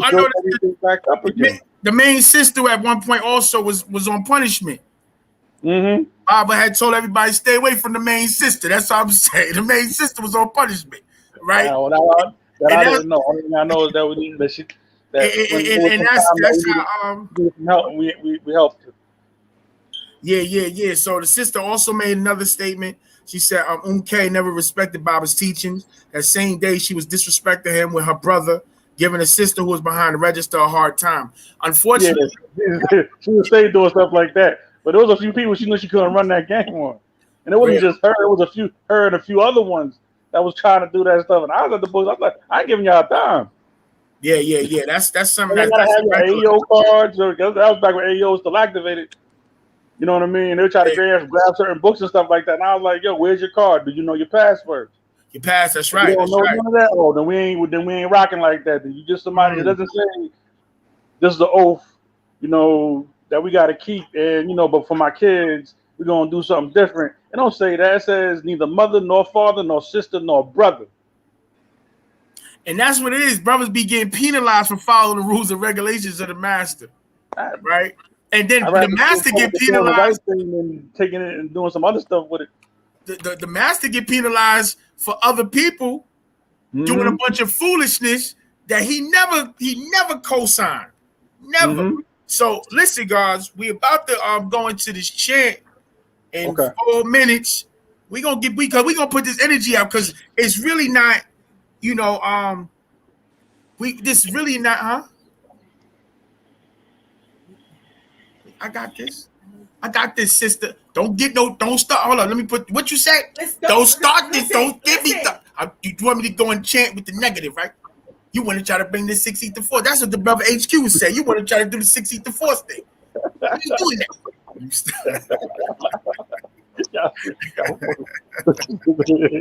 Don't let these people see you get knocked up in here, Pharaoh. Yeah. Mugdal said, Unc said he was in Utica at this time. Yeah, with Mugdal Bahar. Yeah, Bahar was with Muhammad Qasim. Yeah. So we know the story. That's what I'm saying. Like, so she telling the story. You know what I like about how she telling the story?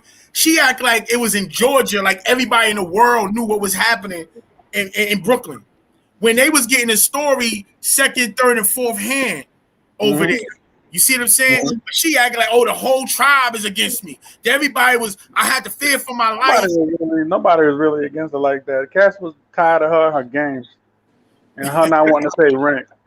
Yeah, that's what it was. She said that everybody else. You know what I mean? She was acting like she was the one that was trying to get the rent from everybody. Nah, but we was there. And the thing is, she had a nice little spot because she had the top floor.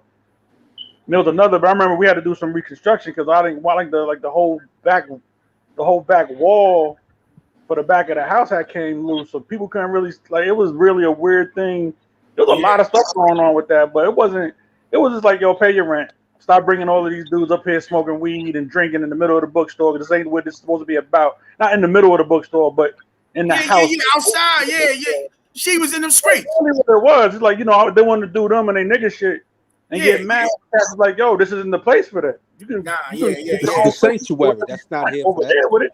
And she talking about that, she feared for her life for all the Nuwapians around the world. When Baba's children know that it's because of the love and respect that we have for Baba, that if anybody was to walk up into a group of Nuwapians and it be a verified fact that they're one of Baba's kids, that they would be in the safest place in the world because we'd have no choice. They're gonna be received. That's it. To protect them, even if they don't adhere to and bear witness to what we bear witness to. And that's what was happening. We always. They know that there's a safe haven for them. That's why it's terrible what she's saying. But it's obvious that she's. I don't even know about all that other stuff she's talking about. Only thing I can talk on is what it is that I saw with my own eyes. I was standing there. And my experience, my direct experience with her and a few other of her brothers and sisters. That's real. If you ask her, and then they knew me by Rahum back then. But if you ask her, and she go back and think about it, she was like, "Yeah, Rahum ain't never good." You know what I mean? We wasn't being mean or nasty with him. We just wasn't like, "Yo, you gotta be cool. You ain't just coming in here running stuff because you ain't even repping it. How you gonna come and trying to run something you ain't even part of it at all?" Yeah, that's real. You know what I mean? And that's really what it was. It was, and then the fact that then at that point it became a back and forth. But this is my father's stuff, and I'm gonna do what I want. And I'm like, when your father was out, like these are the kind of questions I would ask. Like, would you be able to drink and do all of the stuff that you're doing here now, back on the land when you were staying there? No, or why is it cool now then? Only doing it because Baba's not here. Yeah, we about to do this chant. You hear me? Let me hear because I make sure the speaker. Yeah. I got you. All right. So we're gonna. I'm gonna mute y'all. I'm gonna use my joint right quick. All right, please, brother. Yeah, we're gonna mute the and we're gonna go into this chant. All right. I know that there, Khaled Jawef Paut. How long is left on the thing? So we can make sure we All right. Yeah. All right, we go. All right, Patak, good. It's good, mama. Yeah, everybody, y'all can chant along with us. Sometimes we be moving too fast. We apologize. We be getting on the rhythm. We trying to get on the kabbat to get out of here. Patak Yud. Hold on, mama. Me, I'm on large screen. Anuki Jawev Pa Ashukim Pa Paut. Wu Kale Ashuk Kawun Jawef Neya. Anuki Kasamunim Pa Paut. Wu Pa Paut Kawun Kasamunim Neya. Anuki Wahu Wame Pa Paut. Wu Pa Paut Kawun Wahu Wame Neya. Nakuk Kador Naju Wame Kasamunim Pa Paut. Wu Kabo Bame Muskasun. Nakuk Kador Kawan Kale Pafef Nakuk Doyor Jawep Pa Paut. Ame Wase Ame Dayarni Kawun Lake Bakoi Jawef Pa Paut. Anuki Yabebi Nafashni. Pa Paut Kawun Anuki. Pa Paut Kador Nakuk Kador. Pa Paut Amul Nakuk Amul. Lahehum Menenum. Am Tumate Korehum. Am Tumate Korekum. Am Tumate Korenum.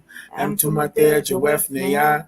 Am Tumate Neya Wanuki Hum. Yaye Ashukraye. Asmua Jayenum. Yaye Netaru Afuknum. Anunate Mukradukum. Yaye Netaru Afuknum. Afuknum Afuknum. Yaye Netarunum. Anum. Atum. Atum. Amun. Yayehu, Yayehu, Yaye Nataru. Yaye Saye, Yaye Saye, Yaye Nataru. Yaye Hika, Yaye Hika, Yaye Nataru. Amkumate Pa Mufaku. Yayehu, Yayehu, Yaye Nataru. Amkumate Pa Mufaku. Wu Anunate Mukradukum. Wu Emkumate Muisanum. Yayehu, Yayehu, Yaye Nataru. Aro Muklas Nuna Tumraye. Yayehu, Yayehu, Yaye Nataru. Yaye Mukdamu Wafuznun. Ankum Mane Yakela Duda Muslafunun. Wu Muisarunun. Mane Yake Sawura Paba. Mane Yake Kawuna Kau. Mane Yake Athea Hak. Mane Yake Kawuna Bashawu the Mam. Yaye Nataru Mukdamu Nun. Aro Mufdanun. Anhu Kawun Manza Mane Pa Nataru. Aro Anhu. Anhu Kawun Baba Yananan. Aro Anhu. Anhu Kawun Atumraye. Aro Anhu. Anhu Kawun Haror. Yaye Nataru Muslafunun. Afuznun Mane Pa Mujwadu.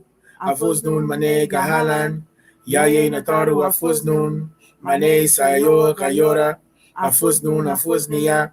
Afuznun Afuzniya. Yaye Natarunun. Nakuk Talub Tamui Bipa Nataru. Mane Pan Lain Lawi Tananu. Kalera Namatni Atela Hepa Nataru. Wu Kale Namazoratni Atela He Kayariatun Laye Pa Nataru. Panan Misfa Kawun. Pasuwabu Pataruk. Zika Wuna Nazula Lahe Amkum. Mane Maspat Wu Masa. Ame Hadianu Damaun. Mane Muslafukum. Wuna Taru. Arjulaye Nafashukum. Afukshane Kawunkum. Pasuwabu Pataruk. Pahadian Wupadama. Anun Tawem Kum. Lahe Panan Damal Wushafe. Anun Tawem Kum. Lahe Tim. Nasoenun. Anun Tawem Kum. Lahe Ashukuma. And Kumate Muslafunun. Anunate Mukradukum. Anun Talum Nisarkuma. Anun Talum Nisarkuma.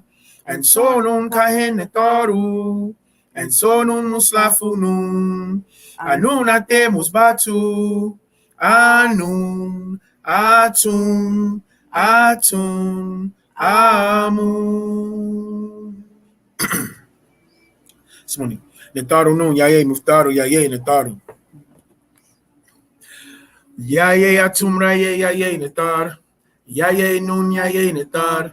Yaye, nun, tat, yaye, netar, tat. Yaye, ha, yaye, netar. Yaye, ha, tat, yaye, netar, tat. Yaye, kak, yaye, netar. Yaye, kak, tat, yaye, netar, tat. Yaye, amun, yaye, netar. Yaye, amun, tat, yaye, netar, tat. Yaye, atum, yaye, netar. Yaye, shashash, yaye, netar. Yaye, tafaf, natat, yaye, netar, tat. Yaye, sabab, yaye, netar. Yaye, natat, yaye, netar, tat. Yaye, arash, tat, yaye, netar, tat. Yaye, asar, yaye, netar. Yaye, nabab, tat, hatat, yaye, netar, tat. Yaye, satak, yaye, netar. Yaye, hara, yaye, netar. Yaye, haptwi, yaye, netar. Yaye, anatat, yaye, netar, tat. Yaye, aha, hara, twi, yaye, netar. Yaye, nafartum, yaye, netar. Yaye, mantu, yaye, netar. Yaye, bapti, yaye, netar. Yaye, sakam, tat, yaye, netar, tat. Yaye, hatat, hara, tat, yaye, netar, tat. Yaye, bai, bis, yaye, netar. Yaye, pata, yaye, netar. Yaye, basas, tat, yaye, netar, tat. Yaye, em, hatab, yaye, netar. Yaye, hu, yaye, netar.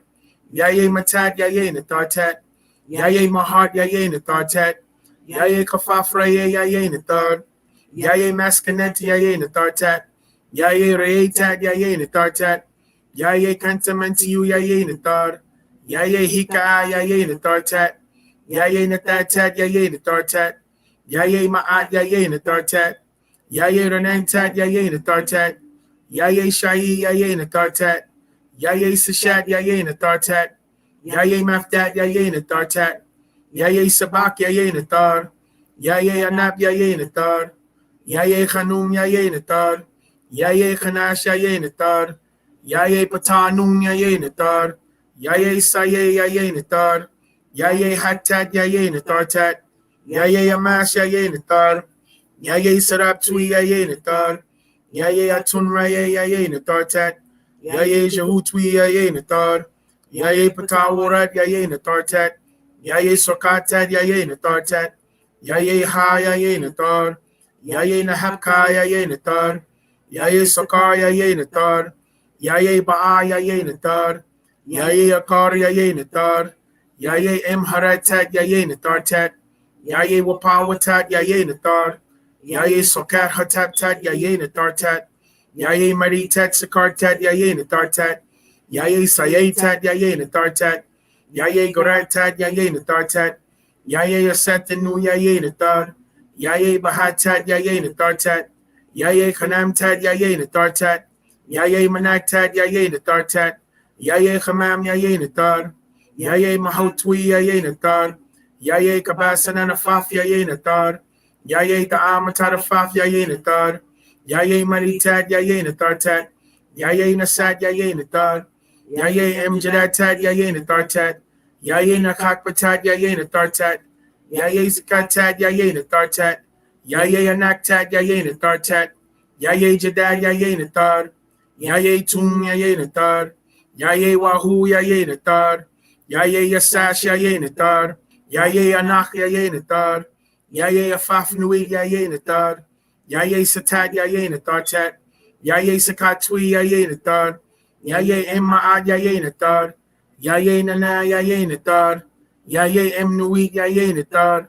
Yaye, emsatatwi, yaye, netar. Yaye, mugdal, tat, yaye, netar, tat. Yaye, raha, shafaf, yaye, netar. Yaye, maratwi, yaye, netar. Yaye, amunra, yaye, netar. Anunate kaleja wef paut. Woo, man. Hold up, we got one more. You gotta do the sign of the triad. Y'all can find it on the Sacred Space Facebook group. You ready, mom?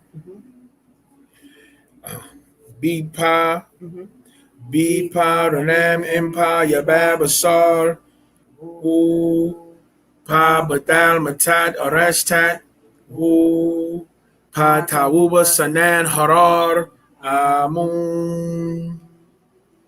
Yeah, by way of the name of the father Asar and the virgin mother Arashtat and the blessed son Harar Amun. Okay, family, we back. And listen again. Oh, Kevin Daves, you see Kafuz, you see the God Ab Ankh, he said back in 07, 08, used to be with you on 125 when you was Rahum. Yeah. I was Shaub. My thing is I can't pull the Facebook, the YouTube feed up and this at the same time. So I can't see what's going on with everybody else. Oh, listen, you talked to the wrong one, man. Only reason why I ain't split no screens yet is because look, I don't even know where to sit. You ain't talking to me like cool. My hat stay crooked. I don't know how to do nothing. I'd be like, I do the talking because I do this all day, every day anyway. On the phone, on the street, I'm like, you know what? You might as well get on the platform and tell the truth. Let's go. Really good, brother. I said Rahul back. The God, he see you. He's like, yeah, Kafuz. He used to when you was Rahum. Now that's what's up. Peace. Tuned in from New Orleans on deck. Okay, the chanting. You know how we do, man. We trying to put this energy out. You know, listen. The Bible said, 3 or more of us. Remember, another reason by the land, the Tamaray, it was us gathering. It's the gathering of the souls. We don't have to be physical to gather as souls and mental. We can utilize these platforms to gather as a unified being. All right. And Panatha sees us when we coming together. So we unify our minds and souls, bro. We become that one being. You know what I'm saying? Don't we go back to that gold book? I just posted spiritual tools for psychic self-defense on our Facebook group, The Sacred Space. So go through that, brothers and sisters. Go through that. Go through the chants from the gold book, the book of the 9, prayers from Pabalag, the message. Like, we need this. We need this psychic self-defense. You know what I'm saying? I'm going to tell you what one of my biggest issues through this whole experience has been is the idea that we are some of the most intelligent, insightful, informed individuals on the planet. And they want to, it's already bad enough what they're doing as far as dealing with the master teacher and his slander and his kidnapping. But now but they also want to look at us like we're just some brain dead sheeple, like we're the ones that are asleep. We're the ones that have been taken for a ride by this system. That's right. That we're the ones that condone the monstrosities that are being claimed upon a few people, and I'm like, one of the things I value the most in this life is my intelligence. I'm definitely smarter than the average bear. Most people are offended by my intelligence and my strength. You know what I'm saying? Because it makes them feel small and uncomfortable. You know what I'm saying? So the idea that people are creating a world where Sabaean children can't be proud to be themselves, or a world where they could possibly now be the subject to violence from these all of these things that they're saying that goes on inside of our tribe. You're trying to set us up for experiencing that from outside the tribe. You got this one dude, King Erner in Philly, that's telling people, basically trying to put a hit out on Nuwaubians. Like, if you see Nuwaubians, like, bang out on them or whatever, because they're monsters. And it's like, yeah, hell yeah. And I'm like, and I blame things like Sanetta's platform. I blame things like Polite. I blame things like the past administration or whoever else that was always making everybody feel like you got to be quiet. We don't respond to those things and this, that, and the third. And since Baba's communication's been limited and we haven't been responding to things, they think that we easy marks. And I got to tell y'all right now, y'all better stop behaving that way. Y'all better stop behaving like you got something to be ashamed about. You ain't got nothing to be ashamed about. You got the truth. That's right. Got the only thing that is going to change anything for our experience on this planet. That's right. You know what I'm saying? So don't be ashamed of who you are. You better wear that thing proud like everybody else. And if somebody got something to say in the negative, you better stand there and hold your ground for that. You got the truth. They got belief. You stand on the facts. And we intellectual giants on this planet. We intellectual giants. And it's natural to feel different around people that know that they don't match up to you. And that's just what it is. But we are striving to reclaim our position as deities on the planet. And why would they want to succeed and give us the position? No, we have to take that. We have to claim it. We have to stand on it, and we have to take that. And whatever comes with it, bring it. And that's our position. We standing up for this. Because anybody that's still standing here and holding on, you're unshakable. You're here because you know that you're in the right place at the right time with the right teacher. You know that it doesn't matter, because if it was, we would have crumbled and fell years ago with everybody else that Baba says abandoned him and left him, while we still standing here ready to do the work. We all we got. And this is the last line of defense for our people on this planet. So if we're going to go play the charades and play with all the shenanigans that everybody else want to play, nah. And even like entertaining this, because, we want to build. We want to keep, going into the sciences and expanding and the total ascension. That's our thing, right? But we gotta check this foolishness at the door, because letting it all go on. That's right, Ratu, unshakable. Letting this all stuff go on is like, this is why they think that we an easy mark, and it's like, nah. Now y'all should have let sleeping dogs lie. Now y'all waking up the army. See, because now what's happening, we about to come knocking on everybody's door, figuratively, okay? Figuratively. Okay? Figuratively, right? It's time to mentally start chin checking some of these things out here. Real talk. It's because it's a war. This is a war for the souls of man, right? This is where we at. And Baba said, get out there, spread and replace. He said, we have the cure for the sick world. It's on us, y'all. And as far as inside the tribe is concerned, we have to work on cleaning up house inside the tribe. We need to work on being honest, being transparent, and making sure that nobody feels like they're alone in any of their experiences. There's nobody that's higher than anybody else in the tribe. I don't care how long they've been walking with the master, how long what doctrine they came in on, or anything like that. We're all sons and daughters of the green light, period, right? So the idea that people need to be able to feel safe inside the tribe, they need to be able to feel like they have conscious people that they can speak to. We need to get the canon circulated, because we have rules and regulations for handling people. Bunch of them. When they have infractions of all kinds. It's an entire freaking book of it. So if you don't have a copy of the canon, which I just got finished talking to a sister about tonight, which their belief was that it was still posted on a website. I'd like that. Yeah. I'd like that. And it's not. It's floating around. We got people that be rescuing stuff that's floating around. We rescue stuff. We have rescue missions all around the world. So if it's floating around, so I'm gonna let the people. I'm gonna let the people that think they control the information. I'm letting y'all know right now that if it's floating around, we got it. You can just get rid of that. You don't even gotta ask. If it's floating around, we got it. That's a fact. It's still with Yanun and Wusabat, we got it on deck. And we had it for years, and we ain't leaking because it ain't about that. We had it for years because we keep the secret sacred.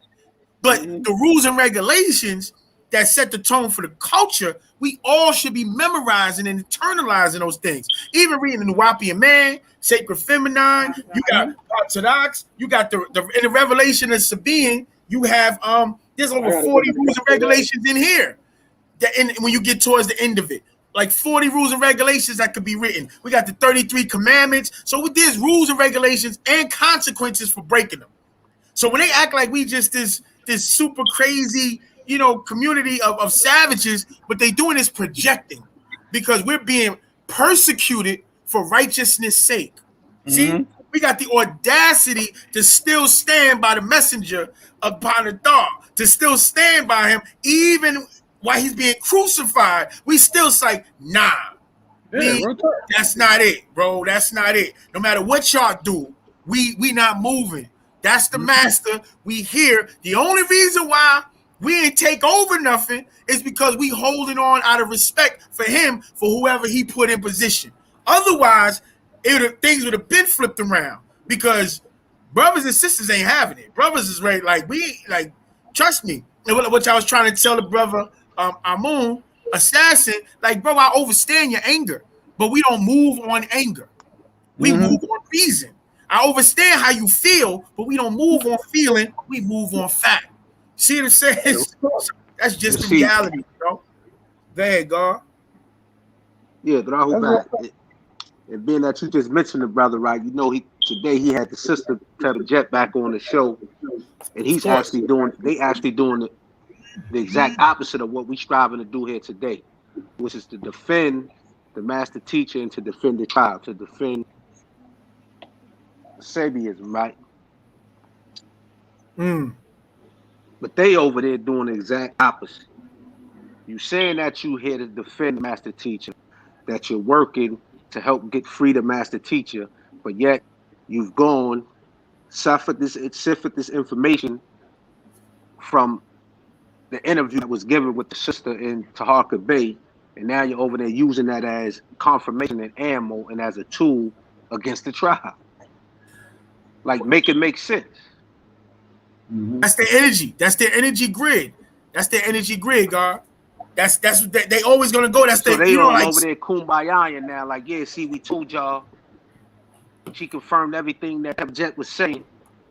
On your left, they move on your left. They move on the left instead of moving in all right. Instead of moving at right angles, they start off on your left. How the armies are on your left, on your left. You know, left, come out on your left. You know, left, right, left. You understand? This is what we here, like Nefera just said. This is what we're here to do. We're here to defend that. This is how you prove yourself. This is how you show forth and prove who you are. When you made the decision to be a Sabian, when you made the decision to make a commitment to this, that's what it was about. That's right.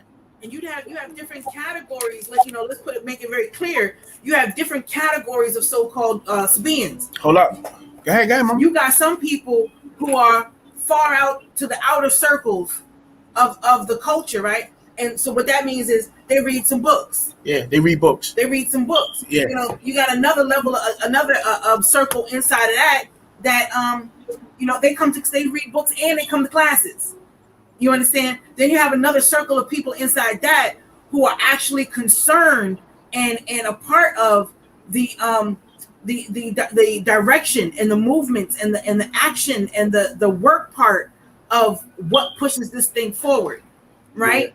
Yeah. Then on the inside of that, then you start getting into, you know, Baba and his inner circles, his office, his family, this, that, and the third, or whatever. So not everybody is. I'm not going to say equal, but not everybody's the same on this. Just having levels of the affirmation. The same journey, and the journey that we are on, and most of the people who are in this chat, and most of the people that we know personally, they're on that third rung. You know what I'm saying? Where their boots on the ground, hands in the mud, dirty. You know what I'm saying? Grinding for this thing, sacrificing for this thing, and that this is their life. They ain't got no place else to go. You know, there's some people, you know, readers can come and go. They can decide, okay, you know what, things are getting a little hectic over there. I don't like what they're saying about those people and everything. So I'm just going to go back over here and go do this thing. They're not invested like that. That's but right. People like us, this is life. This is our way of life.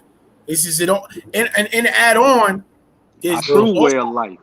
And also, we have to keep in mind, as non-ether beings, a combination of all existing gases and natures in life, you have disagreeables amongst us. It's a natural way. So we got a part of the way though. Everybody's not going to be agreeable. So what we have to do is recognize them and then move accordingly around them or incorporate them when it's beneficial. So this is one of those times where we separate from them and we be like, okay, y'all do y'all, talk your talk. And we're going to be over here building because they still on the build and destroy degree. See, they still think you got to destroy in order to build. And we don't do that. We say all expanding. We keep moving. Everything is a part of the expansion. You know what I'm saying? Even the so-called destruction is really fertilization for new growth. So we in that all expanding phase. We not into destroying nobody's stuff. We into clearing and righting the wrongs, man. And so we got to keep that in mind that everybody's not going to be positive and super positive. And just because brothers is positives don't mean that brothers is punks. Just because sisters is positive don't mean that they punks. See, that's to think that's crazy. People think because you want love You and got you that 360 degrees. Don't get you know that. what I'm saying? You know what I mean? It's You know, real shit. I haven't said what. Man. Hey, God, what you said? I said, Dad, real talk. I'm agreeing with what you're saying. Like a lot of times people get the fact that you have a positive disposition mixed up with the fact that, and every now and then you gotta just check them, just to let them know, like you don't gotta hit them hard. It's, just a little quick tap to the jaw, let them know, like let me let you know that don't get that mixed up. I said, I'm all about peace and blessings, so don't make me have to hurt you. See, that's my extreme. That's where I'm at with it. I'm all about peace and blessings. You know what I mean? Don't make me have to hurt you. So we good. I trust people to be who they are. I respect everybody. When you violating, my first instinct, get away from them, because I know that most people are created for the fire, as it was saying in the Quran. Most of the people are created for the fire. They already been destined for destruction. They're only a distraction for the mu'minun and mu'minati, for the al-mukhlasina, the purified ones. See, they just a distraction. Fuel for the fire. So what's off? They fuel for the fire, and they know it. So they just did a distract and put on a play and get in your way, our way. Those who are muntaru, the children, the karadu shalil mutar, natar, the children of nataru, and get in our way. Nah, bro. This is the time. This is time for all of God manifest this, because the test is not on the world. The devil got them niggas. The test is on us, because we the one who had the master amongst us. And if we sit here, we the ones who bear witness to its truth. That's a good point. We bear witness to its truth. We bear witness to it. If we sit here and continue to get distracted by what we feel or what we see or what we hear that somebody else is doing, and not paying attention to what we're contributing to the situation, then we are the soft sabotager in the moment. We're the ones that's playing the devil. Now, so there's this one story. Now, I don't always remember names and stuff. Farrell usually helps me out with this. But I learned a lot of lessons from the books that we learned. The books that we read growing up, these were my mother and my father.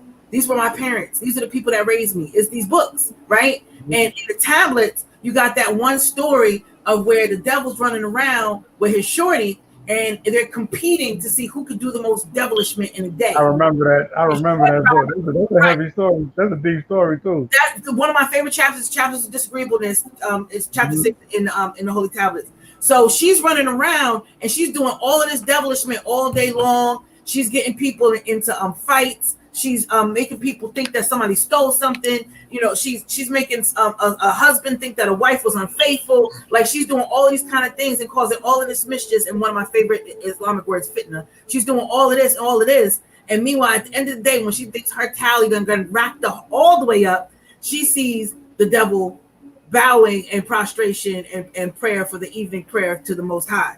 And he said that he won because he got her to commit the gravest of sins. Even the devil himself prostrates before the Most High. You understand? So, yeah, that was actually. I remember that class. What was after that? And then she became his servant forevermore. After that. Yeah. That was the servant forevermore. That's the concept that happened when I was building with the brothers on their page. The brother and then the sister came on, and they titled it. When you go back and listen to it, they titled it that she defended her honor. But if you pay attention, I left during chant time, and they just kept going. Just kept going with the wickedness. So I don't know which one of them, but one of them job is to get the other one off the path. So, see what I'm saying? So the whole point I'm gonna leave that. I can't call that one. Yeah, that one is a double Dutch. So the idea is that our job as Sabaeans, are we doing our job? Like, is somebody else doing something wrong? Maybe. You know what I'm saying? Like, does that have to get addressed or fixed or whatever? Absolutely, at some point in time. But But what are you doing? Yes, that's the priority. What are we Let's doing? build. Because that's what's going to be like. So that's the question that's going to come back to us, no matter how. Because if we do the other thing, we're going to sound like them. Baba such and such did this. Baba such and such did that. We're going to sound like the them. Yeah, to throw somebody else under the bus because you ain't doing what you're supposed to do. Right. It's like, what matter did you make more? What did you institute? Who did you protect? Who did you guide? What did you create? What did you help build? What did you do? What did you sacrifice? Because this is about sacrifice. And the master sacrifice, he sacrificed for us, his family. Trust me, I know, bro. It's always you gotta sacrifice for what you love. Otherwise, you're gonna be what you love is going to be sacrificed. Yo, it's real, man. It's like, yo, so let me this some things that this is a book, right? I'm just gonna read a little bit of it. It's called The Ones Who Lie and the Ones Who Deceive. Yeah, I'm gonna read it. I read that like about 2 months ago. Oh, so it's fresh. This is fresh in your head. That's good. I ain't read it in a while, and I was just looking for. I said, damn, what can I add on with from the God? So I said, oh, he gonna take care of it himself in his own words, right? So it's always best let Baba's words speak. Let Baba's words speak. There ain't no confusion. This is what he said. You can take that. Let his words reign supreme. About our doctrine. All right, this is the proof. Here you go. He said it right here. That's it. So I'm not gonna read the whole thing naturally, but I want to say this, yo.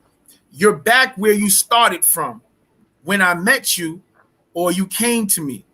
I taught you all that you use today to get over in the world. Are you thankful? No. You still slander and gossip on me when you know the Sawab truth about your true self. The truth will soon be revealed. You will be exposed just as you tried to do to me with books.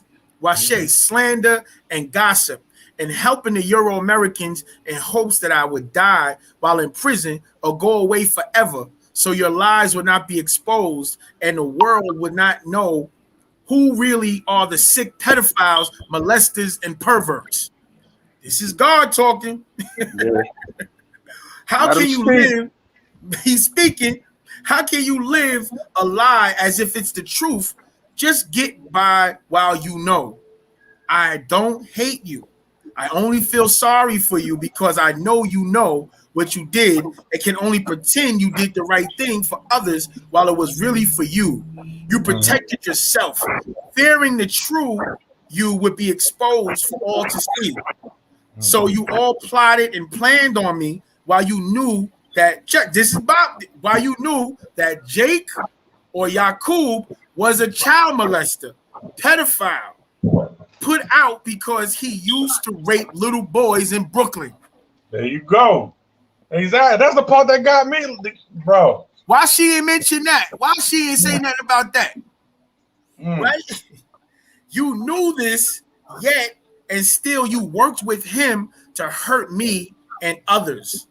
And he and you worked with the Europeans to hurt not just me, the people on the land.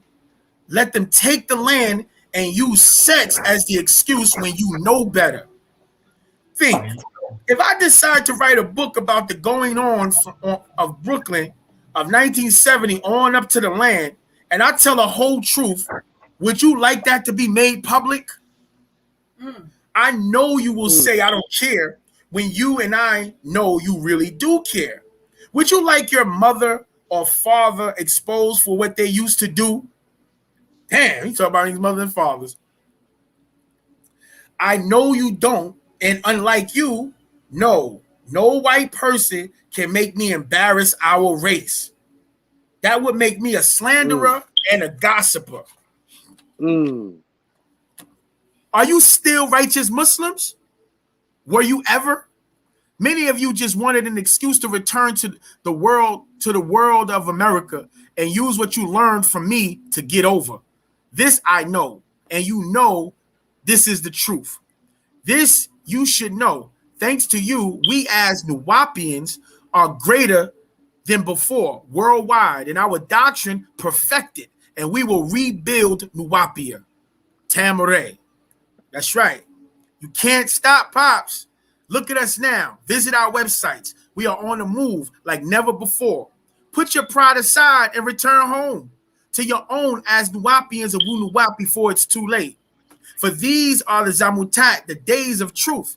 As you see, all I taught you is before your Ayantwi eyes right now, that you know is the truth. I am the Hakik, real deal. You wanted me to be your religious savior. I am not that. Never was that. And I told you that. The whole time. The whole time he said that. He said, I am Pamunkaz, the savior, all right. Pamunzar, the warner, all right. The healer, all right. Pamuzkar, the reminder, all right. The one who guides, all right. The center, all right. The reformer, all right. And more, yet not in your religious sense, not at all. I am and always have been Faik Mukwan, the supreme being. None knows what I know, nor a fraction of what I know. I am the master teacher, Pandabab Yanun, sent to teach you what none before me could teach you or how I teach. All I want to do is set the whole record straight. Thanks to you all eyes are now beholding me. Ready or not, here I come. You who are frauds, who pretend to be real, you insist on living a life of infidelity and practice of promiscuity, while we Nuwapians of Wunuwap persist in guiding our race of people to a life of fidelity and to live for, of, and by each other. We plan for the future while you live day by day. You instigate a life in the world of the white race and the Arabs who live only for, of, and by each other. They are murderers and live a life of debauchery. Yet we Nuwapians of Wunuwap reiterate the necessity to live a life of compassion and tranquility. The legacy you leave for your Karadu children is inadequate in ignorance, living in the image of the white race or the red race. Moreover, you clutched back onto the world of being niggers. The doctrine of other people's ancestors completely irrelevant to your own race. When you pretend to be me, your grandiose dreams were and are overindulgence, seeking only for yourselves sexual gratification, sensuality, and debauchery. You're the promiscuous and criminals. For you, the ultimate purpose in this life is lust and luster. With that in mind, you will only regress speedily while you watch us Nuwapians move forward with progress as you become, in addition to the graves of forethoughts, pockets of poverty, vast fields of drugs, drunkenness, and disease, the burdens to bear for what you attempted to do to your own race of people in favor of the white race. Did you ever stop and think, if the white man had me in custody, he had what he called the problem, and I was not on the land, why did they still attack the women and the children and take the land? Why did they attack the land if he was the problem? They already knew I was no longer the owner of the land. So why? To take the land and hopes to kill some black children and mothers. That was their plan. And you helped them with their plan. And now, what do you have to show for it? After Jake or Yaqub used you all, both mentally and sexually, he moved on back into his world and sent each of you on your way with nothing for how you helped him against me. He never cared about you. It was all personal. You were used by him and by the whites, him for me, and them to take the land owned by blacks. What do you have now for your services to help destroy the lives of so many? Not a thing except shame. Let the cursed seed of the Adamites shut up, for they were behind the lies and deception of your talking tongues. Furthermore, let those who conformed to their designs be regretful for being deceived by the white race of devils by their treachery. For in the end, we emerged as the best people, while he was only a swift deceiver and only transformed you people into the manipulators for their own use. I forgive you. Can you forgive yourself? The white race of devils owns the entire right to deception and double dealing. They are the craftiest of the humanoids. Such atrocities are not characteristic of the black race, a noble and honorable people by Fateh al-Fatah. by natural nature. Rather, such activities are a delusion of the diabolical and damned devils themselves. From day one, 6,000 years ago, the seed of Adam, with their unnatural grafted nature, manufactured lies, then committed criminal activities and stirred rebellions against their own creators and makers. There was never a good time in their history of 6,000 years where evil was substituted for good. Evil is good. Remember, that's their science. Or hatred accepted as love. Pillage as virtue, accept the laws of the Bible and the Quran. If you stay in their world and immerse in the gloom of ignorance and infidelity, will you ever find a true way to your own way of life, Wu Nawab? Woe unto you who accepted deception by rejecting your own precepts as African people and race by waging war against Wu Nawab and Panabab Yanun myself. You would have to be such mean evildoers who cannot leave any evil undone, and their wicked deeds are loathsome. Is that really you? Stop and think about that. Damn. This was heavy. This is right on time. Y'all there? Said it no better, girl. I'm still here, God. Oh man. I mean, right? That's Baba talking from the joint. We tapping in. Tap in. Baba tapping in. He tapping in. Oh man, he went straight in. I don't even remember when the last time I read this. I seen it. I said, "Oh man, you know what? This might come in good for the night." Sure enough. I'm gonna check that one tomorrow. Huh? I'm gonna read that one tomorrow. Oh yeah. This over it. Yeah, this is phenomenal, man. This is phenomenal. It goes into like that was like personal to deal with the family because the reality is, you know, this is everything is about the family, man. Everything, the genetics, you know, and again, you know, and I understand. I got a daughter. I got a daughter that she just showed mad hate to me for my love. You know what I'm saying? But check it. Her mother's Muslim. Her mother's Orthodox Sunni Muslim. So you know how Baba say they inherit those forces. She inherited that 6 ether force. So now she hate me for constantly loving her, like because of the doctrine. Oh, this nigga think he like all we do is show you love, unconditional love. Unconditional. And guess what? At any time you invited back, come on in. You know, come on in. We here, y'all. So there was another one I would suggest that people go read too. There was another one. Anybody got something to add on? I could definitely add on, family. Where's the other joint? What is about the books, mama? It's a little one like this. It's not Papanana. We read that yesterday. Yo, listen, please. Crazy build on Papanana. Papanana was we went nuts on that one. Nah, this is one about lies and deceit too. Yeah, it's dealing with the same. No, this is the other one I was talking about. Emotions and apostates. Yeah, we read some of this before. Yeah, emotions and apostates. That's another one. Because it explained, I constantly was reiterating this to my brother down the dial, that when we let them energy and get in motion, and your desire, your ignorance, and your emotions take over, that's how we die. You see what I'm saying? Desire, ignorance, and emotion, DIE, that's how we die.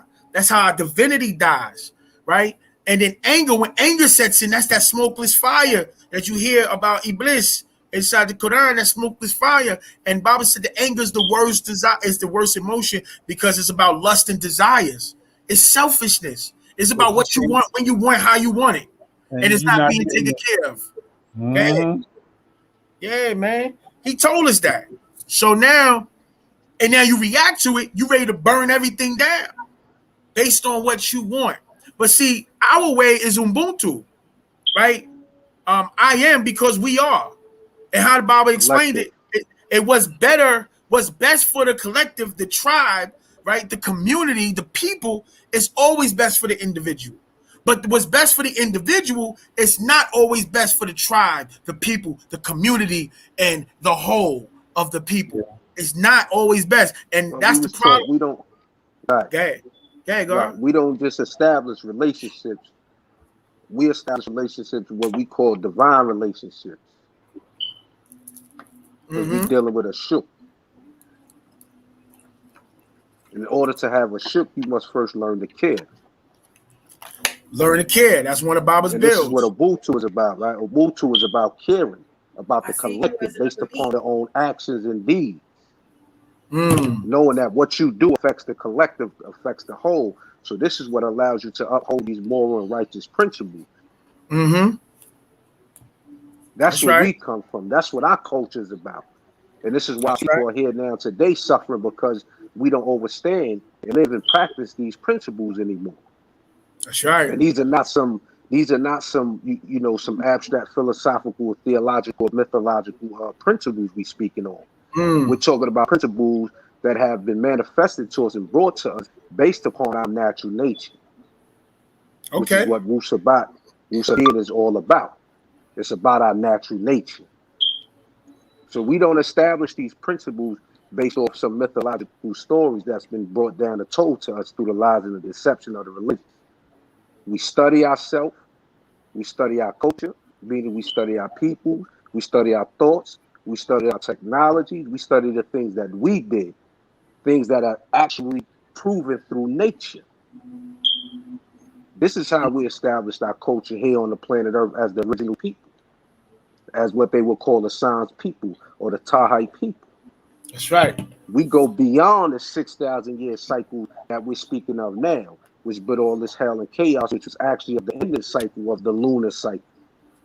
That's why we got all these lunatics running around here acting out.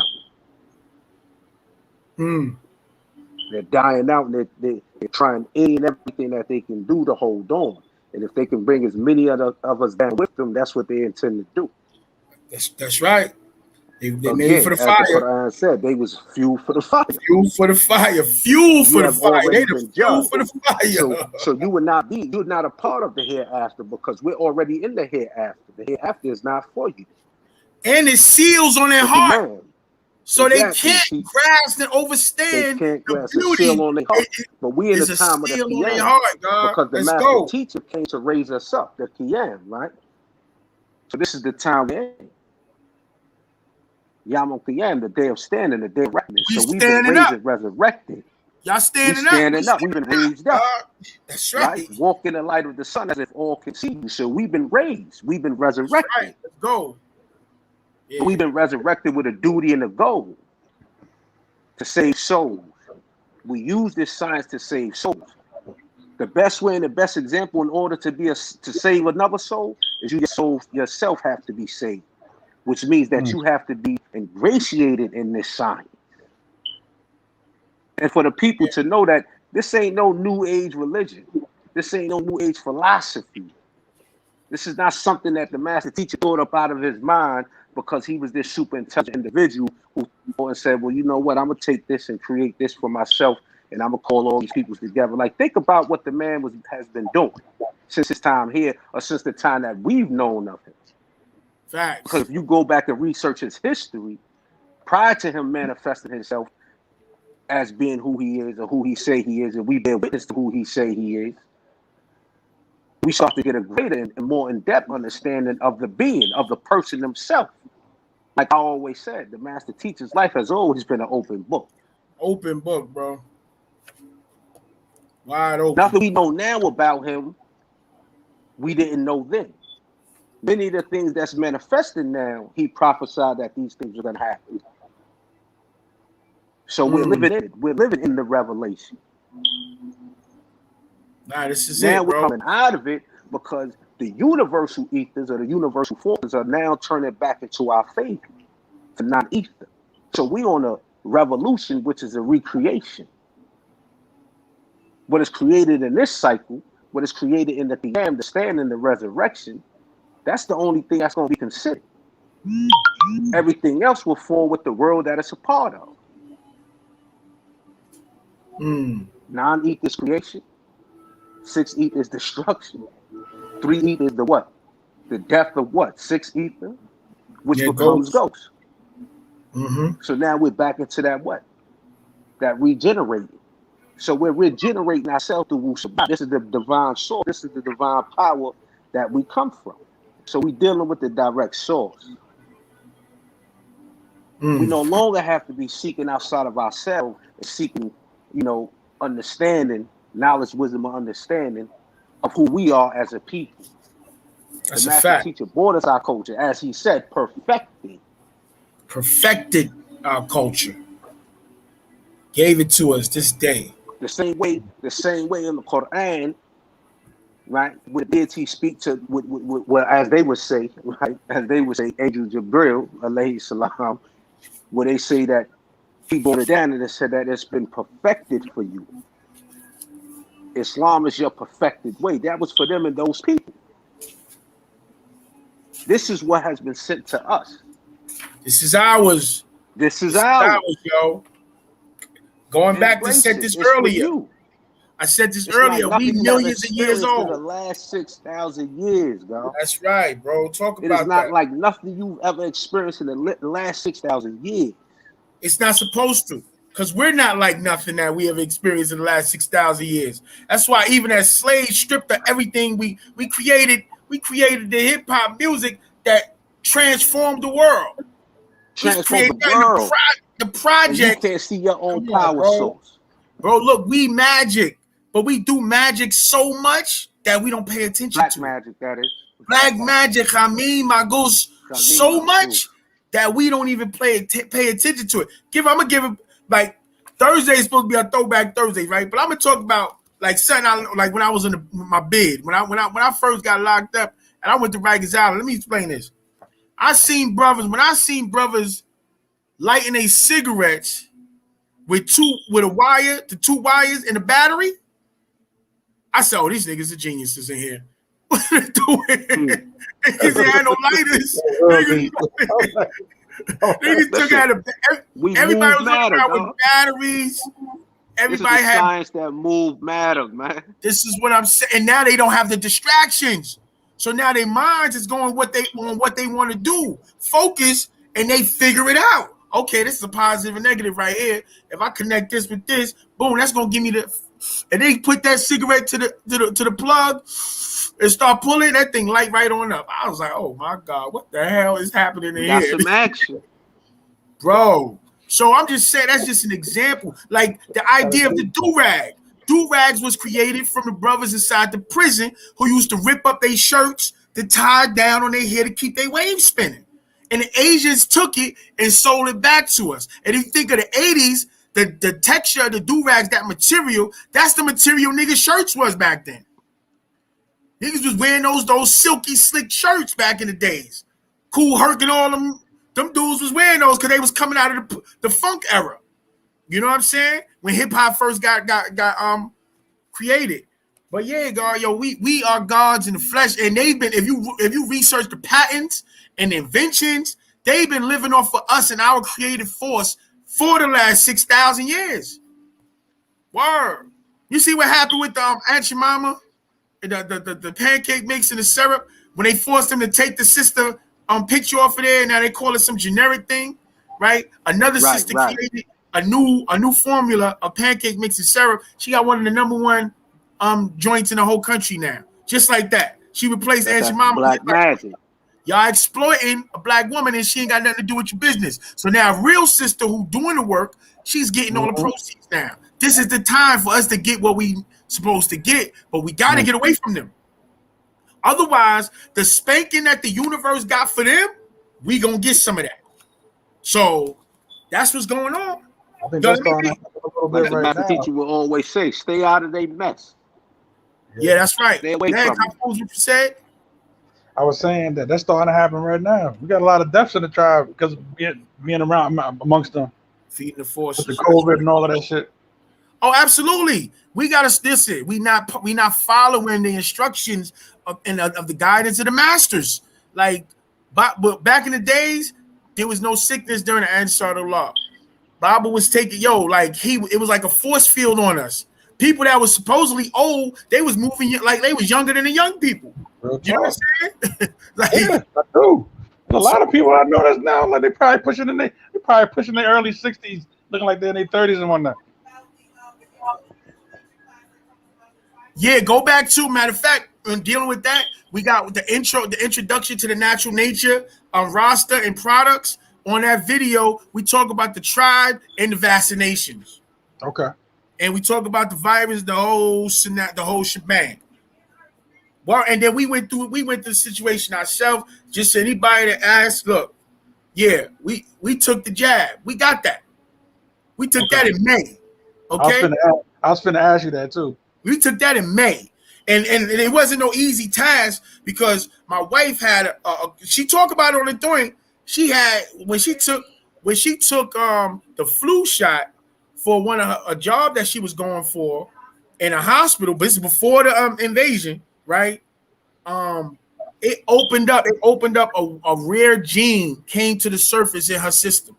It was activated a rare gene that was so unique and rare that doctors was coming from all over the city just to see her, like it was like she was a unicorn. It was crazy.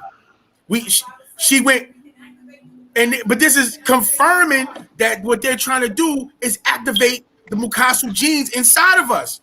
That's exactly what's happening.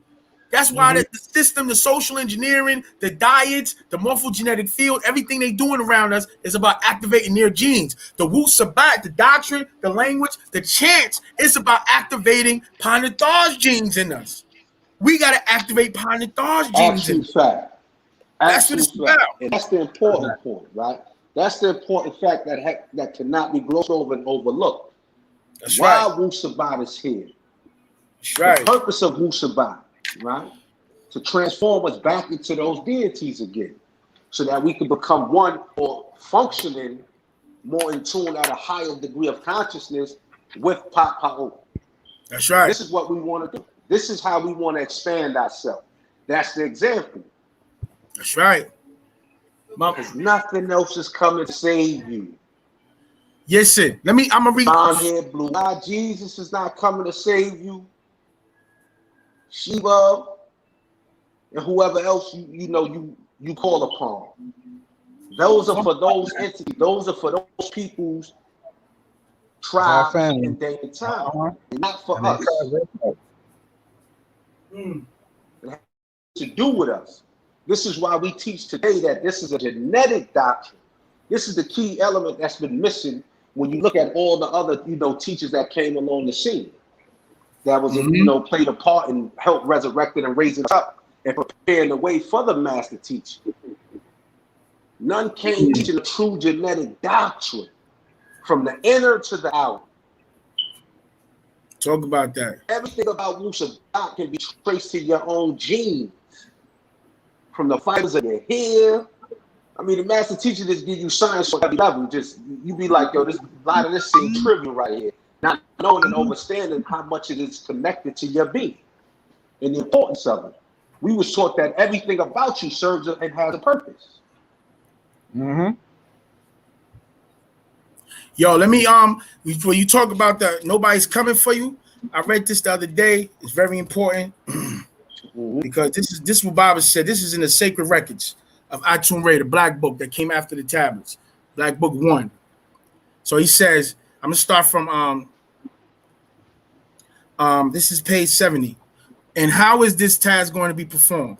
The spell can be lifted by imparting on you unto your mind's eye the facts beyond a shadow of a doubt, to raise you as the sun appears to rise, Ray, and the key and to place in your hand the Ankh, the key to all the right knowledge, the right wisdom, the right understanding. Ma'at, that is only recorded in these records, known to us as the best kept secrets that were best kept sacred until this great day and time. What do you call these records? We refer to these records as the Nuwapian sacred records of Natir Atum Ray. These records would be our present day Nuwapu records. This is a 76 trillion year history of our records being brought up to date for you. What do you mean by Nuwapu records? Now check this out. By Nuwapu records, I mean the Nuwapian sacred destiny, then in the past, then in the future, which is the best kept secret right now. From their departure from the heavenly skies to the planet Earth, also called Gi, Tamaray, Seb, Keb, and Geb, and their eventual return if this information raises them from the mental death to life eternal. So who is he talking about? Panathar, we are them, they are us. From their departure from the heavenly skies to earth, and their eventual return if the information raises them from the mental death to life eternal. If this information raises us, we are them. We are them, they are us. There's no difference. So the helping hand you need is at the end of your own arm. This is about resurrecting Panathar through us. You know, we got it. But Baba said, I was talking to a brother and we was building, and he said, because I was telling about something I read and how it was a significant thing that didn't pop off until the last words in the book. And he said, yeah, Baba always said that you want to understand what he talking about. Oh, I got you, God. He want to understand. He said you got to read everything he put out. Every story you got to read 7 times. Leave no stone unturned. That's right. Because the jewel will be hidden in one little paragraph that you try to skip. You know? Exactly. Right on the nose. Yeah, you be reading a whole book, and it'd be really a paragraph that you need to snatch up. You just talk to like the people who need to propagate. Like, yo, don't be trying to skim this. That don't work. You skim this and get confused. Yeah, this is a study guide. Yeah, this is a study guide. So just know that we're going to be hearing a lot more. I don't know if y'all can hear me or not. Can y'all hear me? Come back over here. Come over here. Here you got it. All right. I just want to let y'all know that we're going to be, the bottom line is we're going to be hearing a hell of a lot more of this. One of the main reasons is because, Baba is being thrown back out there as a distraction from everybody else who is complicit.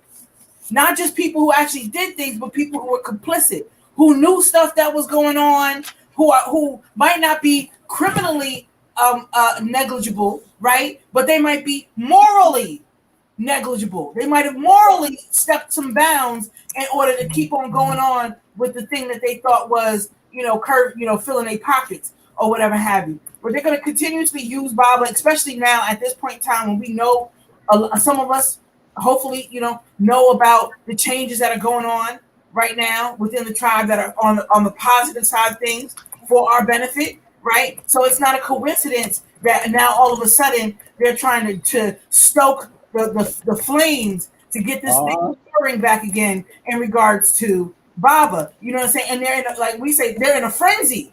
They're manic. They're mania. They're going through mania, yeah. And they know that the very first thing that's going to bring views is Baba's name.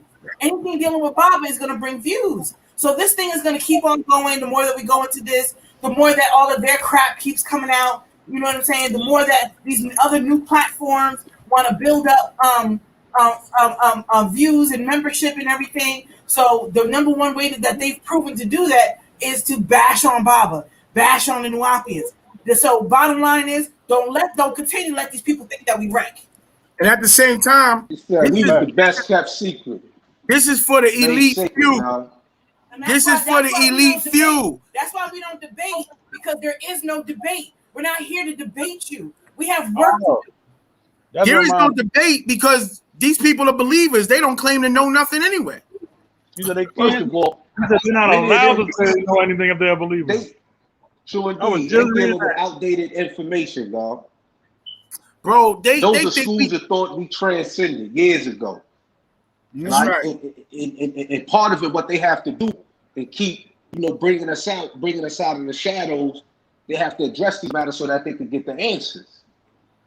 That's right. But we put out books of question and answers. Every book that's ever written, the master teacher's style is question and answers. To make you think, to make you go do the research for yourself. As he always said, don't believe me, go check it out for yourself. Bro, as you reading, and Baba making points, we gotta highlight those joints and we gotta go look them up. Things that you don't understand and you see is different, you gotta go look them up. Let me tell you why. Yeah. We were just doing a reading yesterday.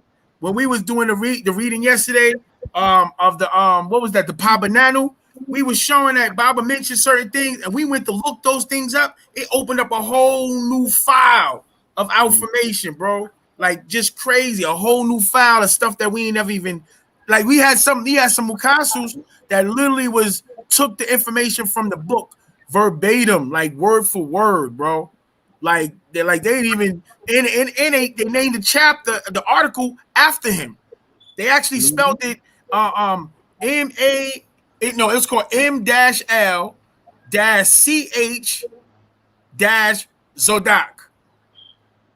There you go. Really, that's literally what they called it, bro. It was crazy. You know, there's another scroll we got to keep in mind right now with all of this the shenanigans going on with them. The link. I sent it again. I said it's the second time I sent it. I just sent it again. I'm Amari, right? Now, go ahead, Kafu. No, I'm saying another scroll that we got to be keeping in mind right now. What's that? The argument. Oh yeah, the argument. That's absolutely. That puts a lot of everything that was going on in perspective. You know what I mean? After I read that scroll, it made me start wanting to even talk to people sometimes. Man, he don't know nothing, and you know, and that's the thing that get me with the quote unquote conscious community is that before it turned into like this fight club, you know, this like this battle arena, UFC, you know, this versus that, you know, Side Meta versus rap club. It was pretty cool. You might be able to get some good information from people back before all of that, before it turned into a circus. You know what I mean? But they don't really got no answers, and that's the thing. They want to argue us down, and they don't really have nothing to fill the gap between what what Baba's giving us to teach and what they're teaching. Well, they're bootleg. Remember, most of them are people that got left back from the Nawapian tribes. As we go, every time we went through a transition, niggas jumped off the ship and went over there. Mm-hmm. You know what I'm saying? That's what happened. They all bootleg versions of Wu Sabat. Oh. They're not good ones. I don't know. I've been looking at them like, damn, dude, like, really? You still back in that? All right. They don't have upgraded technology. They still fly this. That's real. That's real. Facts. I'm trying to send the guard the joint. King, what's up? I'm trying to send you the joint, Amari. Oh, I'm putting the wrong name down. Yeah. I sent you the link a couple of times, God, but I'm sending a screenshot of it so you can just type it in and you could go from there. Yeah, so yeah, again, let me do a roll call. We got the family in. We want to make sure y'all on deck that is recorded that the family was rolling with us because we holding the line. They can say what they want to say. They better not cross that gun line. I have all the beginning tablets. Oh, all right. Collective Tribal Consciousness, Rahubat, Peace and Blessings. Irvin L, Rahubat, Peace and Blessings. Amari King, Rahubat, Peace and Blessings. Khensu, Ahabu, Hatep, Rahubat, Peace and Blessings. Patah, Sabak, Reye, Rahubat, Peace and Blessings. Fadalucci. The same dude, Taharka, who had Uma on there, that now he's doing a show talk about Dr. York's daughter exposed. Uma helped try to protect Polite and was trying to do all this kind of stuff. And I was just saying, like, that wasn't a safe platform for you anyway. That's crazy. My wife was saying that Taharka just flipped her script on Uma over there. She was doing this part 2 tonight. Bro, this is what happens. You went over there with the ops. So now he got flipped on her and talk about she exposed for helping and being a part of the whole Polite joint. Yo, people is crazy, man. I'm telling you, we gotta be a part of the Noahs, bro. Yo, it's crazy, bro. I pray for the sister. Oh my goodness. Oh my goodness. You know what it is, dog. He hear this actual fact coming across. Yeah. He listening. He peeking. He's spooking from behind the stairs and all that. He hear what's going on. Goodness. Yo, that's crazy. That's not gonna be tolerated and stuff for. Absolutely not. Yo, Because we Fadalucci. go into that Morris. If you want, we can go into that Morris doctrine. Oh man, listen. If that's what we're doing. I ain't even touching. They're not even ready. That's I'm the not even touching that zigzag if we really stuff. Yo, bro, man, if we really go out there with what Bob is teaching us now, all right, we heads is gonna roll and they know it. Listen, man, let's go right there. Let's go. They want to do it. Let's do it. We going. We going to the ultimate reality. The whole Morris doctrine gets shattered in that book. Listen, we just trying to love and do this Ashok thing, and we want. Listen, remember the Tamale was set up as a united Nuwaubian nation. It was a united nation of Moorish people and people that claim Moorish descent and all black people, whatever school of thinking. Every flag from every doctrine was on our land. We was inviting everybody to be a part of it. Everybody ignored it. Everybody ignored it. Was left out. Everybody was on some ego stuff. It wasn't just for him. It wasn't just for us. He said, everybody come down here. Let's get him, y'all. This was the time. He was talking that dripping international, the Declaration of International Rights of the Rights of Indigenous People. He was talking that back in the 90s. Niggas wasn't even hip yet. We had our own money. We had the passports on the land to get on the land, the whole nine. Man, they wasn't ready for that. God is 10, 20 years ahead of most of the world. E. King, step in. Where your bars at? 16 bars. Come off the top. Let's go. Yo, what's going on? Yeah. How y'all doing today? Real bad. Talk to us, God. What's up? Yeah. I was really appreciating that build on the canon. That really needs to be printed. That really needs to be printed up and proliferated. You know, because law is very important. Cultural law and cultural standard is very important. Jurisprudence. That's right. Yeah. We went out, God. Yeah, but like, so we do have the canon. It's floating around. You know, we'll get it to people's hands that, you know, you request it. We'll throw it back in the pond, and if you can catch it, you catch it. You know what I'm saying? Before I get off the line, can you don't forget to send me a copy of the updated chat? Oh yeah, I got you. I got your email. We're gonna send it to you. Cool, I appreciate that. We definitely gonna send it to you. Yeah, rattle back again to the family. Yeah, we're gonna definitely send it to you. But you gotta remember, not only do we have the laws, E King, whenever you ready, you get back in. You on the mic. Yeah. I'm right here. I'm right here. Can you hear me? Yeah, we can hear you. Oh, okay. I'm trying to pull up something here. It's in reference to the different ages and the laws within those ages. Hold on one second. Ages of what?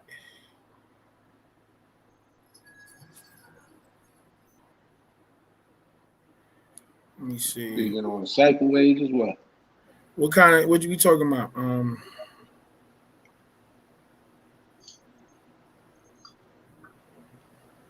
looking it up right now. Look up some stuff from the Nuwaubian canon, because soon as it touched down, you know me, I be sitting there like hungry hippo. It touched down. It went public for 2 days. Snatch. Funny as hell with that. Oh, send me a copy of that canon if it's okay. I want to read that too. Nah, yo, all the laws, even like for the things that they talking, saying Baba did, we got rules and regulations for everything. When people complain that niggas that swindled them, there's rules and regulations for being swindled. There's penalties for it. It's everything is in there. No, we're not talking about debating nobody. Nah. We're just speaking on the facts. And we say that those matters need to be addressed so that an overstanding can be brought about, then that will be done. Yeah, we should have a conversation. Yo, go ahead, God. E King, go ahead. Shove, we know we on borrowed time. Let's go.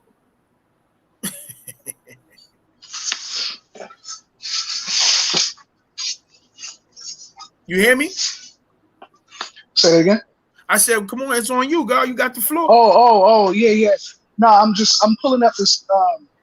I'm pulling up this page right now. It's in reference to laws and how a people and how a people is preserved by their lawgiver, it's gonna make sense when I read it. Hold on. Okay. Well, I'm gonna say this: the preface from Panchadak, Divine Rules of the Nuwapians. Let me know when you come in. Just come in, right? Just let me know you ready. Lee Kum, all Nuwapians and Wunuwap live by these divine rules of life. Nuwapians direct their lives by the rules of Pamuntaru and the statutes of mortals. The statutes of mortals, which are for the good of you, are to be upheld by all Nuwapians, children of Pamuntaru. They are to be upheld by you, who shall live for the next life and respect the life that you now live. These divine rules, though stricken on marble and set up on an everlasting stone, are only diversions for the eye and exercise for the tongue, unless graven also on the tablets of your heart. You know the God got bars. Let's go there. Let's say that again. These divine rules, though stricken on marble and set up on everlasting stone, are only diversions for the eye and exercise for the tongue, unless graven also on the tablets of your heart. Damn. Thus, you shall not fall into error. Nuwapians, do not obey the statutes because they are divine rules of Wunuwap, yet because they are in accordance with your very nature and inclinations. You hear that? Don't. I'm good. That actually resonated. You said that, I was like, ooh. Okay. Come on. This is the preface of the canon. This is the preface of the canon I'm reading. I'm reading it straight from the. Let's go. We going now. It's that time to set the Lord. Let's get it. Like God said. Let me ask a question right quick. Go ahead. So basically what that just said was, don't just do it because I said to do it. Do it because this is who you really are. Facts. Okay. Facts. So think about The Purge, the movie The Purge. The crack is just like the law of not killing niggas right now that the crack is following. It's because it's the law, not because it's not in their nature. So just like The Purge, the people was going out there, they said, oh, it's my right. It's the law. Nah, it's your nature, nigga. You just need to excuse you, weak simpleton. See, we got to move according to our natural nature. That's why we got to activate the God genes. So what we only want to do is what's right and exact according to natural nature. We don't even have no inspiration, no desire to go counter against natural nature. We've been on this planet doing disagreeable since we've been around because they born us and birthed us in disagreeable environments. So now that we know what's wrong and we know the spell, you know what I'm saying? Now it's time for us to reverse engineer this whole thing. We got to be the avatars. We got to be the people from the wind tribe, the water tribe, the fire tribe. It's that time. We elementals. So now we gotta utilize the hika. We gotta use the hika. We gotta use the hika, the he and the ka, or the hikau, the power words, the magic words. We gotta get into our sacred sciences and get back in tune with the ancestral forces. We are them. All that's needed for us is to acknowledge it and be it. That's it.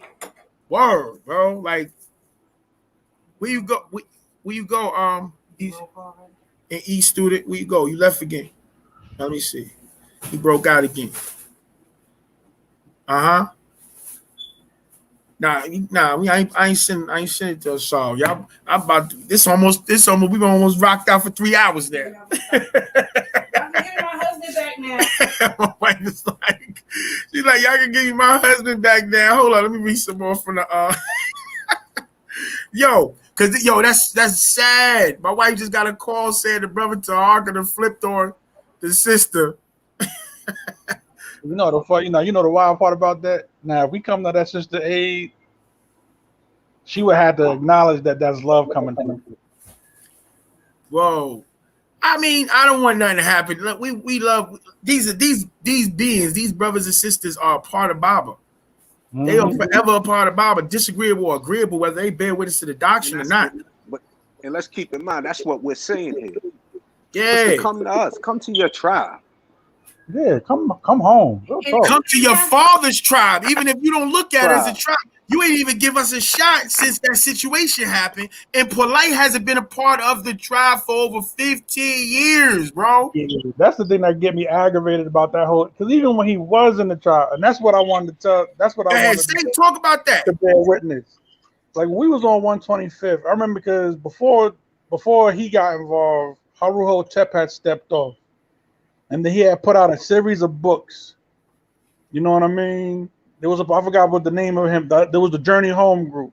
You know what I mean? I read a few of them. They were pretty good. He get busy. Weren't official administration approved scrolls. He get busy. Yeah, he got busy.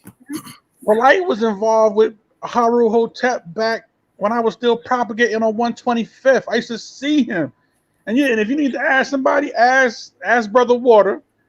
And then ask Kush, because they was involved with him closer. A lot of that stuff he was doing his own thing for a while, and that's a shit. Way before he left, he was doing his own. That's what I was saying. Yeah, my wife was there. He was writing his own books, and I remember that letter, the quote unquote letter that he was supposedly had that had. Most of it was in Baba's handwriting. I seen it myself. It was actually written on a card. He showed it to me. When I looked at now, the part that's in dispute was him getting this dispensation, which he didn't get in the handwriting that I recognized that was Baba's handwriting. On the back of the card, there was a circle. And he wrote, I don't know who wrote around the circle, but that little, it was like a little tiny bit of writing that went behind the circle, that went around the circle, and like I don't know, like I guess the people who sell it, like their little logo. That's on the back of cars like Hallmark and all of that. So he wrote, it was something wrote around a circle, and then he pointed that out as saying that this is what Baba is saying, right? And I was like, well, I don't recognize that handwriting.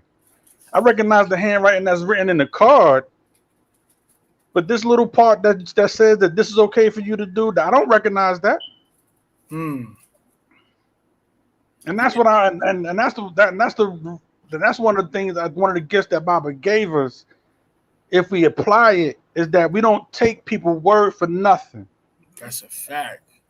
Baba wrote me one letter, so I was able to compare the handwriting that was in the letter that he got to what it was that I got, and that's how I knew that. Yeah, all right, Baba did write you, but this little part right here, this little, and it's okay to do such and such and such and do this.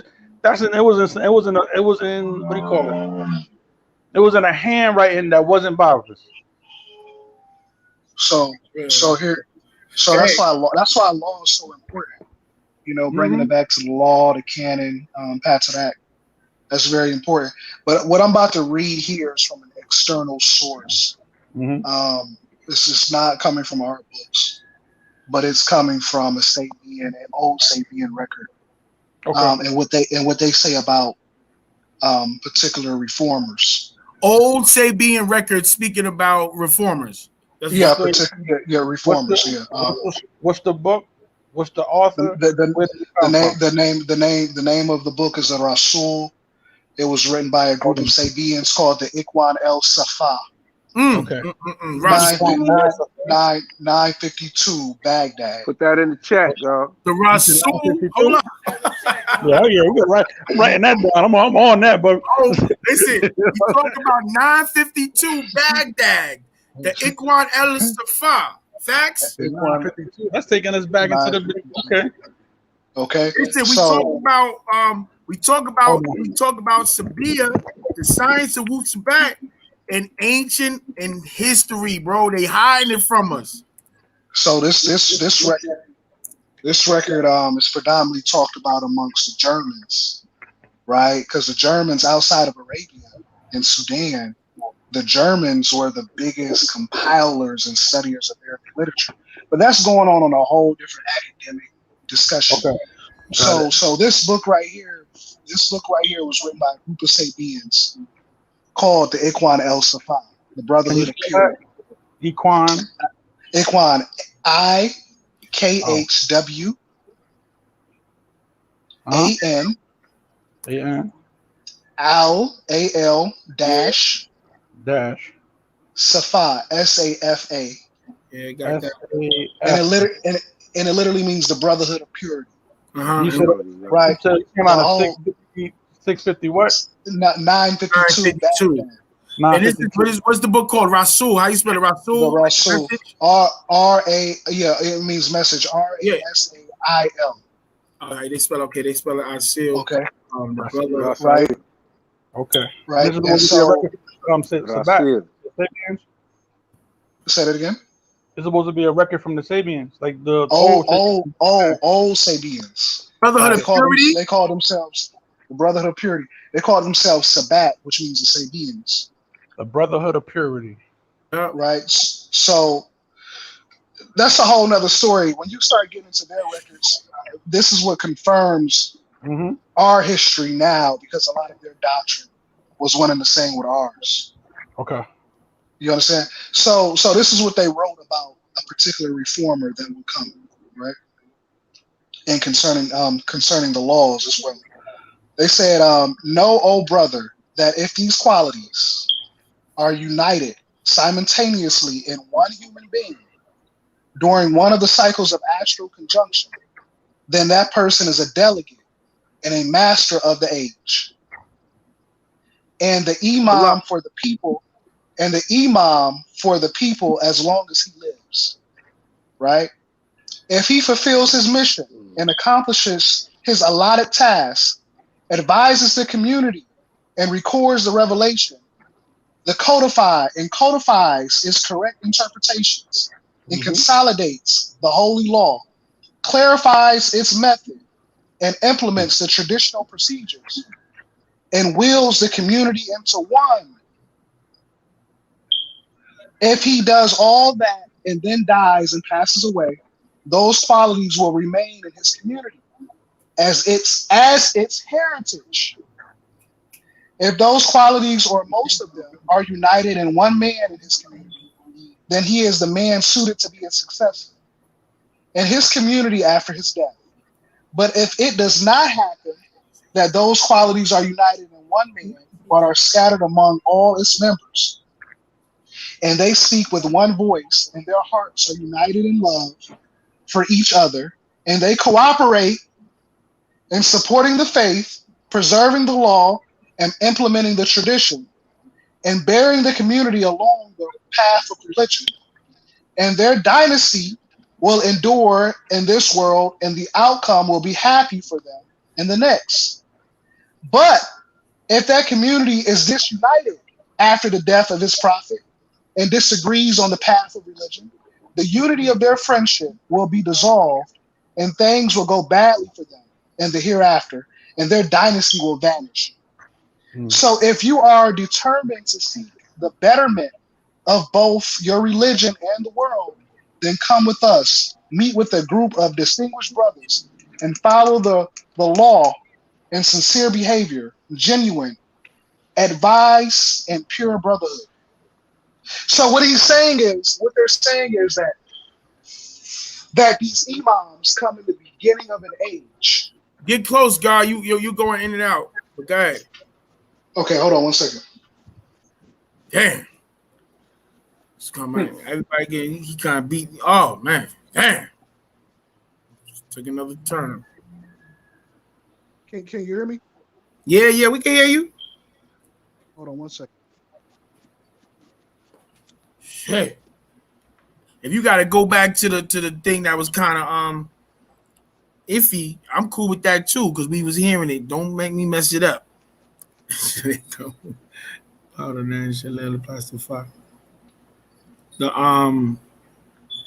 Iquan.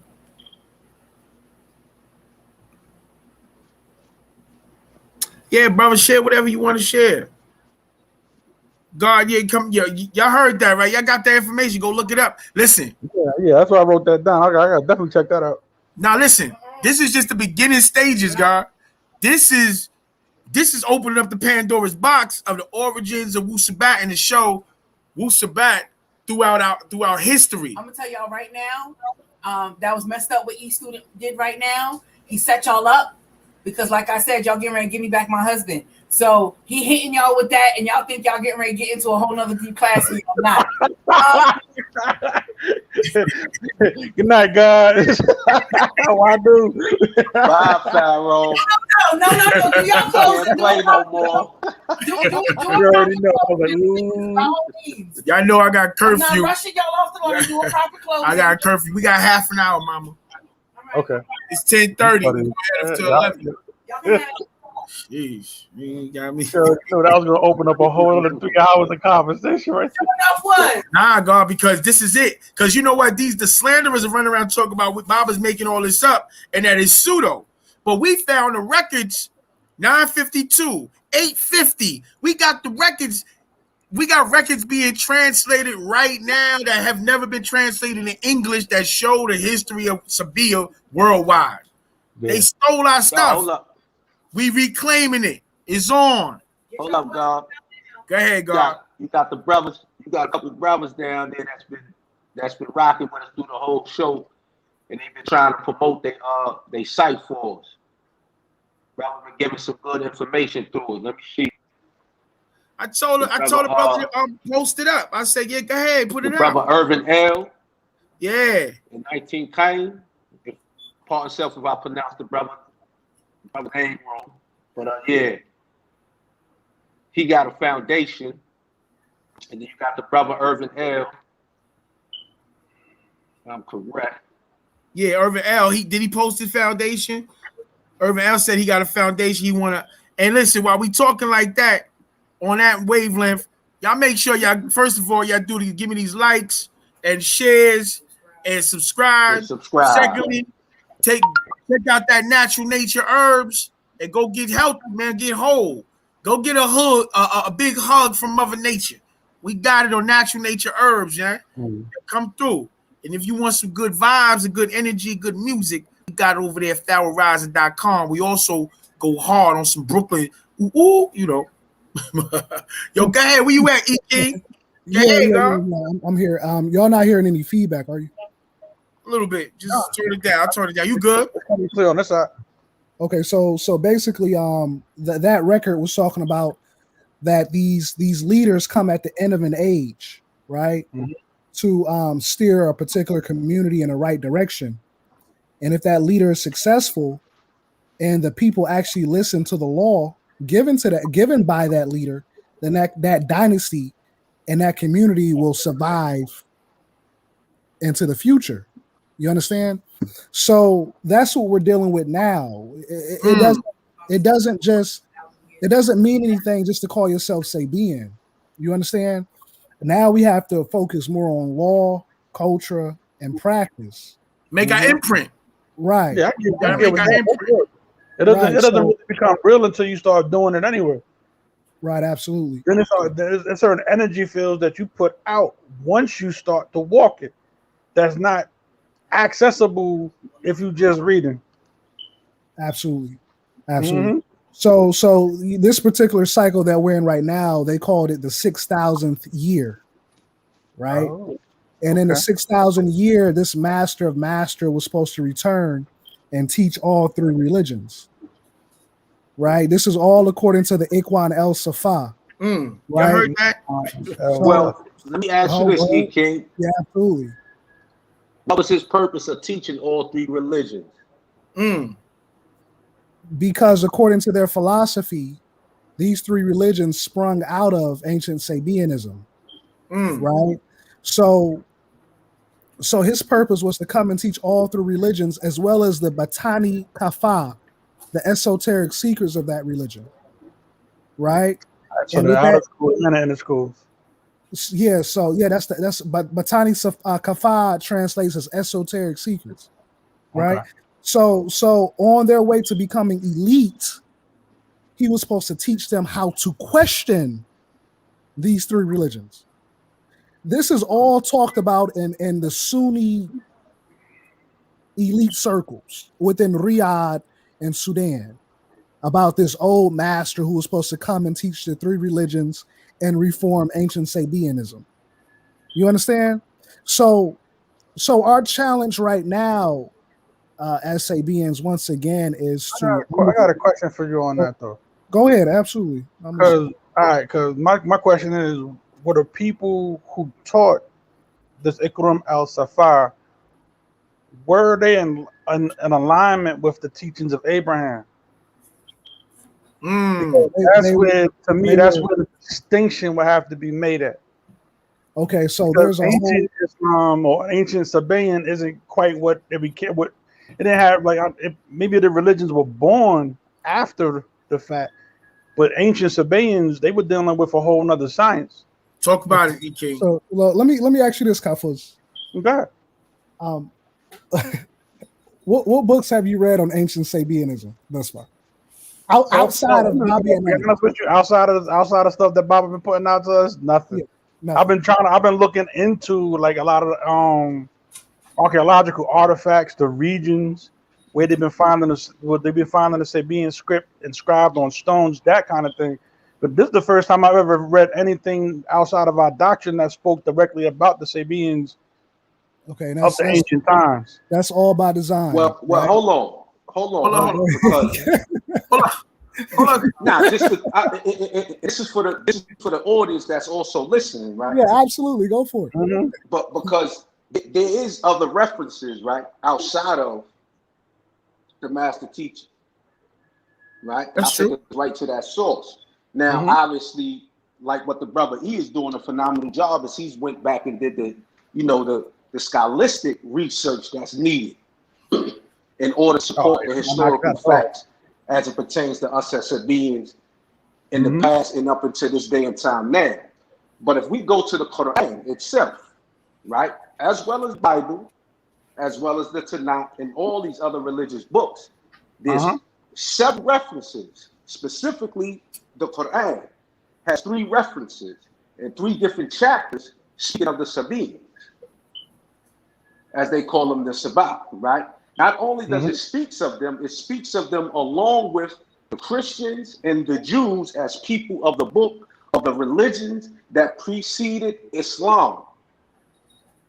This is what Allah subhanahu wa ta'ala says in the Quran. He also tells him, the Prophet Muhammad that is, when he goes in error in his understanding what has been sent down to him, to refer back to those people of the book. Right? Now, it gives a succession of order.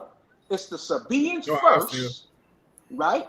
The Yahudis second, and the Christians last. This is who Muhammad is directed to seek, right? His source of information anytime there's a problem or question that comes up, which they call it having no conjecture in the religion. So the Sabians are actually spoken about. Now, if you just go and Google the Sabians in reference to the Quran, just try it, right? I checked that out. I've seen that. You want that other stuff. You want that other stuff, Kafuz. I know what you want. You want that right. Okay, all right, here it go. You ready? You got your notebook? You got your notebook ready? Hold on. Listen. Get E King. Shut it off. Kaim, y'all about to get. I hope you got your notebook ready. Yo, y'all better get your pens and paper. We about to give y'all this business. Okay, I got mine. He's going now. Let's go. I'm gonna look up that book right after we get off this car. Hey, Kafuz. Here's a much cheaper book for you. Okay, here's a much cheaper book for you. We getting the book. Let me stop. How much is this book first? Look, those books are thousands of dollars. Okay, that's why you haven't heard about it. Okay, they put out by Oxford. Okay, this one right here is called the Guide for the Perplexed. Guide for the Perplexed. Okay, by Rabbi Moses Maimonides. And it's off. Let's go. We done broke the dam on him. Okay, all right. This is 11. This is 1170 AD. This is about 1,000 years ago. Y'all in the chat, make sure y'all get this. Are you ready? You ready for this? I just wrote everything you said down. Spell Maimonides. MAIMONIDES. Hold on, M-A-I-M-O-N? Monibes. Yo, all right. This is it, y'all. They got a mural of him right there in Brooklyn right now. Look. Yo, this is the enemy. This is our enemies. Check it. Let's go. He was initiated by the Sabians in Spain. Okay. All right. He wrote a book called Guide for the Perplexed.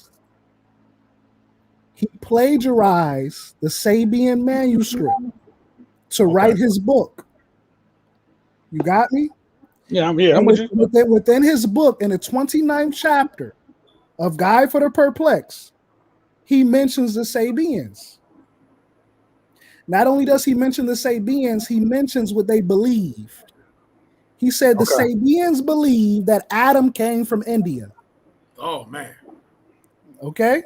Oh, okay. They also believe that Adam had parents. Okay? These same Sabians also believe that they predated Adam. Okay? Okay. Yeah, he goes on to say that these same Sabians, right, believe that Adam was the messenger of the moon god. This is all written in the 29th chapter of Guide for the Perplexed by Rabbi Moses Maimonides. He then goes on to say that these beliefs of the Sabians are absurd and you should not follow them. Of course, he's going to say that. Right, of course he's going to say that. Yes, because he was our initiate that went wayward and started to slander, just like these Negroes do today. That's right. You understand? I do. So he had one of our books that's still written in Arabic today, which I have a copy of. Okay, and within this book, it mentions the sun and the moon cycle, the return of the master teacher. Return of the master. Real quick question. Yeah, go ahead. Is it written in Arabic or is it translated? Which one? Guide for the Perplexed? The Guide for the Perplexed. Oh, that's in English. You can get that right now for $12. $12. But guess who it was written for when he first wrote it? Who, God? You said he was a Jew, right? Moses. Yeah, Maimonides. It was written for the Jewish elite. You know why he wrote it for the Jewish elite? Oh, they always covered power. I know they're gonna keep the real stuff amongst themselves. No, but guess why he wrote it for the Jewish elite though? No, I'm listening. Because the Jewish elite were reading all of the Sabian manuscripts. Anyway, they was being influenced by Sabaism. So he said, hey, hold on. We supposed to be Jews. Why y'all reading them Sabian manuscripts from Sudan and Iraq and Egypt? What are y'all doing? Why don't y'all go read Aristotle and Plato instead? So he was promoting Aristotle and Plato over the Sabian manuscripts. He was trying to take them away from the origin of it and start pushing their European students. You understand? I got that. I mean, that's deep. I mean, that's I like. So within Riyadh at Fard University, right? They discuss Ibn Taymiyyah and his beef with the Sabians. They discuss what the Sabians believed at the highest degree of Sunni Islam. So going back to your original question, did the Ikhwan el-Safa, did they identify with Abraham? Yes, they did, but they also knew they predated Abraham. Okay. Right? They knew they predated Abraham, and they were waiting on this master of masters to come and return so he can make Sabianism a culture that's practiced in the open so they wouldn't have to live in the cave of secrecy. This is their own words. This is not my words. This is their words. All right, cool. Because that's basically what I remember Baba had made a statement similar to that back in the EO days about how we would have to go undercover. Yeah, absolutely. And flow in with these different religions just so that we wouldn't stick out. And then every now and then, and as people who were properly initiated, we would look for souls in those different schools and then help them along as we could. Walk them out of it. walk real them out of those schools of thinking. We submerge ourselves in order to walk ourselves out of I it. appreciate that, bro. You want to give you a quote? You want to give you a quote by Ibn Taymiyyah? I'm gonna be on top of all of this stuff as soon as we get off this phone. Let me give you a quote by Ibn Taymiyyah. You ready? And this is why they was ready for Yanun when he showed himself and started talking about who survived. Because amongst their elites, they were already prophesied. They know who I am as you don't. Look, I'm about to quote Ibn Taymiyyah directly. Go ahead. You ready? Ibn Taymiyyah. This is the big dog within Sunniism. He's called the Imam of the Sunnis. Okay. Right? This is 1,000 years ago, or about 800 years ago. Right? Mm-hmm. So he's exposing all of these secret Sabians throughout the Islamic world, these authors, these doctors. And he's like, yo, they're not Muslim, they're Sabian. Right? Mm-hmm. He said the commoners amongst them really believe that they're Muslim, but they're not Muslim, they're Sabians. He said they read the Injil of Jesus, they read the Quran of Muhammad, and they read the Torah of Moses, but they don't believe in any of it. They only study it to walk you out of it. So they already knew. They knew amongst themselves. There were people who already knew what was really going on. Wow. But Papa didn't claim it. That's real deep, though, bro. That's really interesting. Now, but hold on. So now, thank you for that. So now, let's go back into what he was just explaining. That's a song. I'm gonna sing you a song. Come on. What he was just explaining to us, because I think the purpose why he was referencing that and showing these things, these degrees, is for us to compare, right, to see these actions in the master teacher, right? Because it's about the reformer, the one who will come, who will be able to show forth and prove all these deeds and actions, these signs, and to break these things down for us to understand and to restore us back into our rightful way. So the master teacher fulfilled these prophecies of the ancient Sabians. That I can see. So you understand? So when he was saying, I was like, yeah, that all fits Baba. When people say that he was a con artist for teaching all three religions, guess those people, those slanderers, who's on FBI payroll, right? Mm-hmm. Who's on government payroll that's teaching that shit. Agent provocateurs. Right? Agent provocateurs. They're no different than the Ibn Taymiyyahs, than the Moses Mahmoudis of yesterday. They're no different. We're working for the Roman government. Put it in perspective. You understand? And secondly, these Negroes who have never spent $500 on a book written by Ibn Taymiyyah, they have no idea what ancient Sabianism is about. They can't even give you one reference outside of the Quran where to find ancient Sabianism. Their masters can. They're just ghouls. You understand?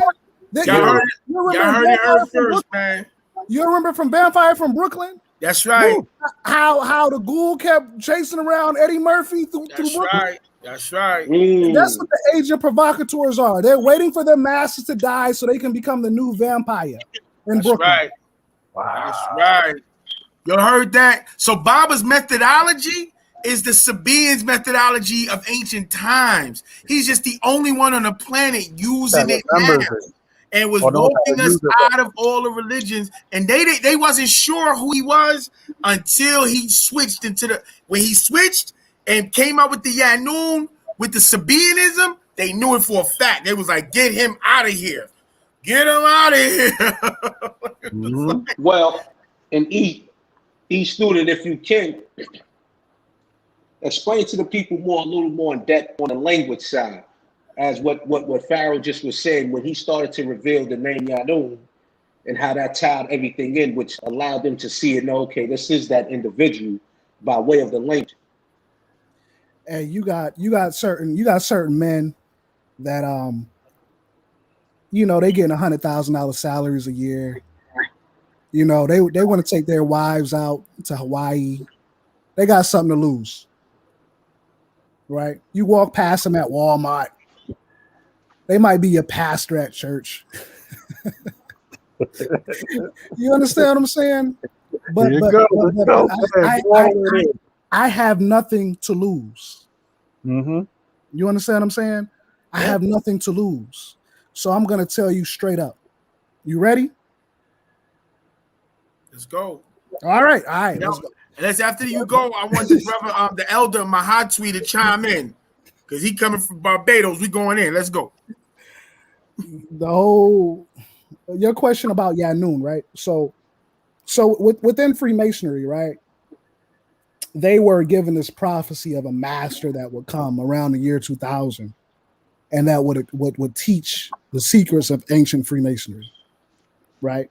Brother John. They called him Brother John, right? Brother But John. it's what they don't tell you, though. This is what they don't tell you. That prophecy is coming from the Sabians who went into Spain and Germany and France. Right? Okay. And that amongst a whole different level on it right now, bro. Yeah, this is a whole nother level. Geopolitical, well, this is from the historical point. Right. I'm loving this. I'm like, please keep it up. Look, this is, I'm gonna tell you this. This is literally 12 years of research. Okay. I can talk for 2 hours and won't be finished. So so anyway, so this I don't know which way to take it. So I'm gonna keep it simple. The Masonic prophecy is coming from the ancient Sabians that moved into Spain from Iraq, Sudan, and Yemen. Okay, and they knew that around the year 2000, at the end of the Piscean era, that a master would come and teach all of the secrets of religion and all of the other degrees of religion as well. That prophecy was stolen and adapted into Freemasonry as Brother John. Okay. Yeah, I can see. Yeah, I get that. That actually makes sense. Okay. So here's like a Harari story, huh? Yeah, here's the kicker though. Here's the kicker. If the Freemasons knew Brother John was coming to reveal the secrets, then why they lock Baba up? And there you go. Because they could the answers in the question. They tell the truth. They know that he gonna teach the doctrine that's gonna go contrary to what they pumping. Right. So that's what he's been doing. He's like, well, y'all teaching, take my word for it, and I'm gonna teach them now. Take a look at it. What you find out though, Kafuz? Yeah, go ahead, bro. Is that there were two groups, there were two dichotomies at any given time. I'm talking about that. There were two dichotomies at any given time. You had the lodges of Mithra, right, that had infiltrated the three religions. Their job was to advocate Saturnism throughout the world, right?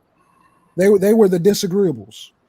Okay. And then you had the Sabians who had infiltrated all three religions as well.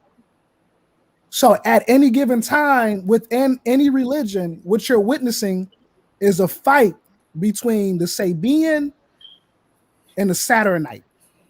The Illuminati. The Illuminati of the green light and Illuminati of the amber light. Yeah, I was thinking the same thing. But this is the historical framework of what's happening, right? So when you get into Adam Weishaupt, Weishaupt was a Sufi initiate. There were a group of Sabians called the Illuminados. Most of them schools back in the day. Right. He was one of them top dudes. He wasn't just on some. He wasn't on phony stuff. He was on top of his stuff. Right, but his. Well, if you go back and read any of the introduction of the older scrolls, you see that he walk us through all the different schools of thought, as well as the esoteric, mystical schools of thought or the hope that he went through to bring us this information. Because you have to remember. I just wanted to tell all the brothers Rahubat and blessings, much blessings to Pharaoh Shepses, Zamutef Amun. I wanted to say the reason why Baba came as a Sufi, you know what I'm saying? He came in Sufism based on the fact that Sufism was the only way that the Sabi, this is what the research led us to. We found out that many of the prominent Sufi masters of long ago, especially of this brotherhood called the Ikhwan al-Safa, which was a secret brotherhood, they were Sabians inwardly, but they were Muslims outwardly. And the only way to be able to practice Sabaism was through Sufism. You see what I'm saying? That was one of the only ways in which the Sabians were able to thrive, because they were being abused and they were being persecuted. by the caliphs. You see what I'm saying? And so what happened was that, yes, when you say Safa and Sophia, meaning wisdom, that's the derivative of the word Saba. That's another way of saying, remember, P, F, and B are interchangeable in the ancient languages. So you're looking at Sabaeans who had converted to Islam, but in order to be able to keep the Sabaean philosophy alive, they had to hide it within the context of this esoteric movement referred to as Saba, is Sufism. And that's why when you see Baba, when he first came on the scene under the guise of Islam, he taught Sufi Islam. You see?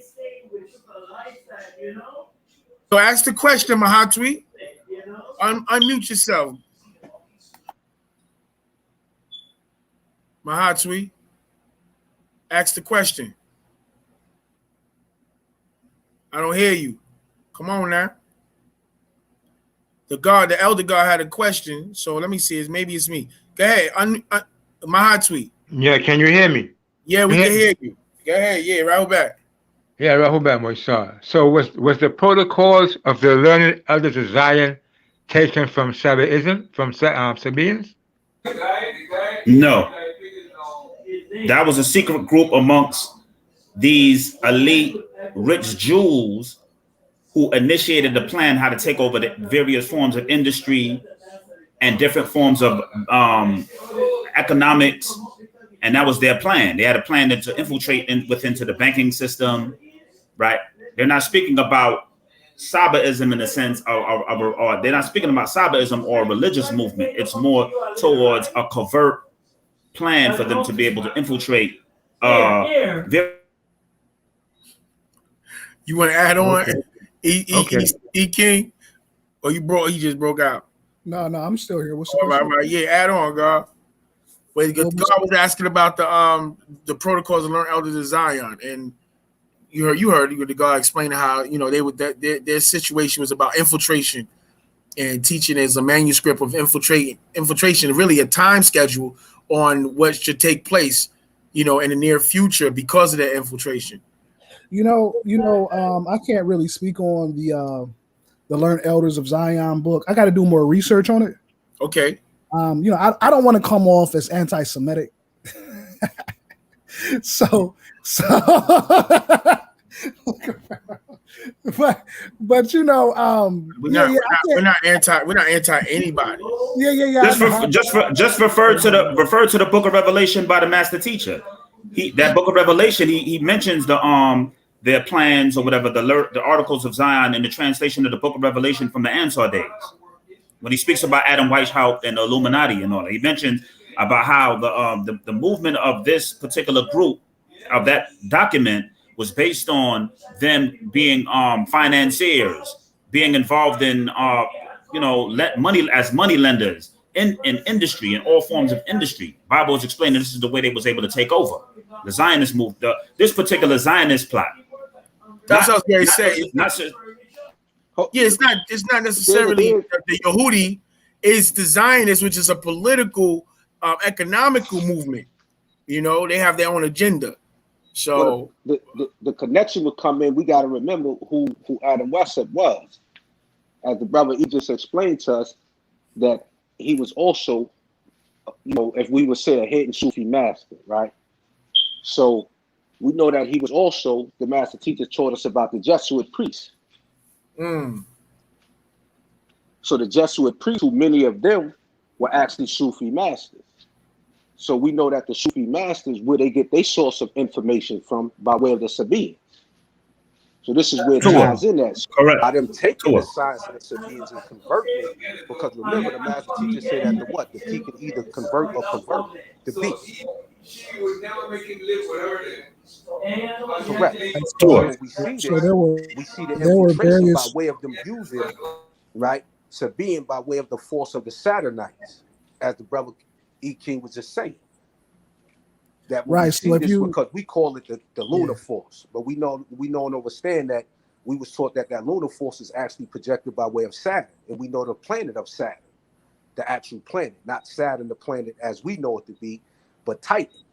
So this energy force that's being projected onto us by way of the 6 ether forces comes from that.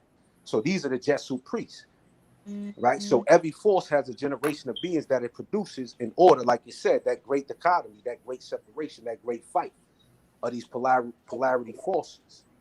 So if we look in the Jesuit history, the Jesuit priests, then yes, we can see that they was actually studying the Sabaean science and using the Sabaean science and perverting it and using it against the people through sacrifices and all other things of what they would call witchcraft today, etc., etc. Yeah. Listen, y'all think y'all slick. My wife told y'all don't start none, won't be none. Static, won't static. No, won't be no static. I know y'all. No start none, won't be none. Hey, I had to break up that gravitational pull. It's crazy. I was like, whoa. This is a whole nother 4 hours about to start. I start going through books, going through notes. I'm like, he ain't say this. Let me add on. Boom. Hey, it was nice. We already know what's coming down the pipeline. Listen, bro. We just set it off. We just walked up to the brother, sized him up, and snuffed him. Boom. It's on. Ain't no turning back now, God. So everybody go read. I want to hear more. Go get those books. Yeah, that's because you just jumping on. We've been up here for 3 hours rocking out. Wow. Nah, yo, listen. We gonna come back tomorrow. We wasn't. But we gonna do the throwback Thursday, but we gonna throw this back. We gonna get on. So whoever can make it, y'all come back tomorrow, and we gonna get crazy with it. Everybody that go and research the Let me go get that in. Yeah, whoever got the peoples in the background, can you mute your joint or turn it down?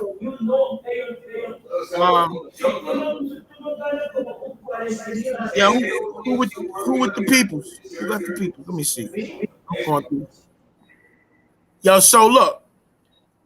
What's that? The Ibn Ikhwan al-Safar, right? And for the record, you've never heard that name before. No, we putting it out there. You've never heard that before. What's today's date? Yeah, September 22nd, 2021. You have before this date, no one has ever correlated the ancient Ikhwan al-Safar with the modern Sabatu. Yo, listen, you doing this a little ahead of schedule. You gave him 45 days. You already put the single out before the release date. We know we're gonna bootleg that and sell them on the corners. Let's go. Guess what? It's already copywritten. You understand? Yo, go research the book, y'all. Chapter 29. He said it's confirming the sun cycle, the moon cycle, confirming Adam. Remember that information about Adam being a Hindu is inside the Bible interpretation explanation. Exactly. Way back then and in the holy tablets, he reaffirmed that. So listen, we've been knowing this. God. So Bob is the only one who's been teaching this on the planet since the old cycle, because God reincarnates every 25,000 years. It's that time again. Wait till they see the Egyptian source for Yanun. It's a wrap. Egyptian source for Yanun. The Egyptian source. We found Yanun in the Egyptian text. It's a wrap. Y'all gotta go tell the people to come home, come over here, subscribe to the joint, and get this right knowledge, wisdom, understanding.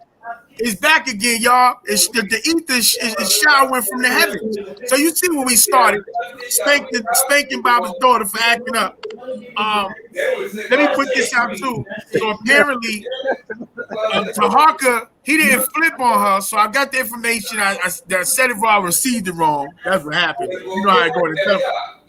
She's flipping on the whole conscious community. So he's using her to go against everybody in the conscious community. And that's cool. It is that, it's showtime. It's like man, tan, sleepy. It's okay. It's showtime.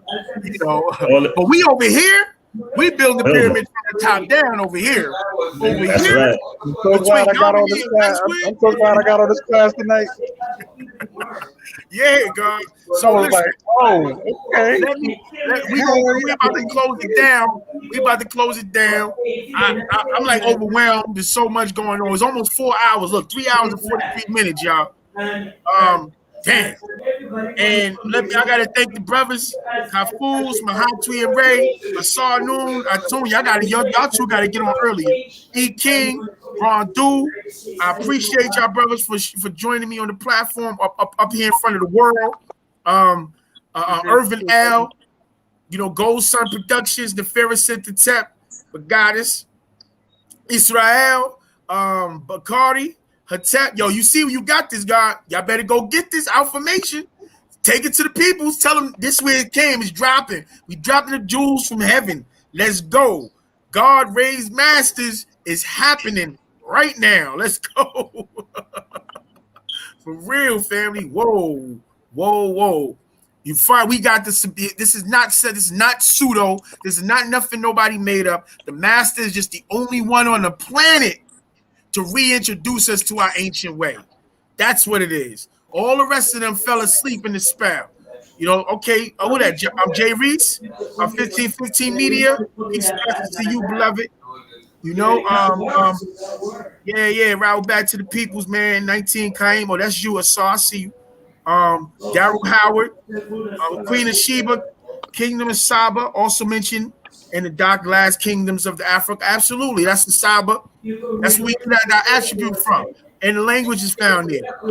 Mahatri, what's up? You doing push-ups, doing like 1,000 sets? What's happening? You jumped on the joint, flash your chest and all that. What's going on, God? Yo. What you doing, God? Yo, I don't know, bro. He let us know he still got it. Like, yo, I'm telling you, son, you ain't gonna be cutting me off like that.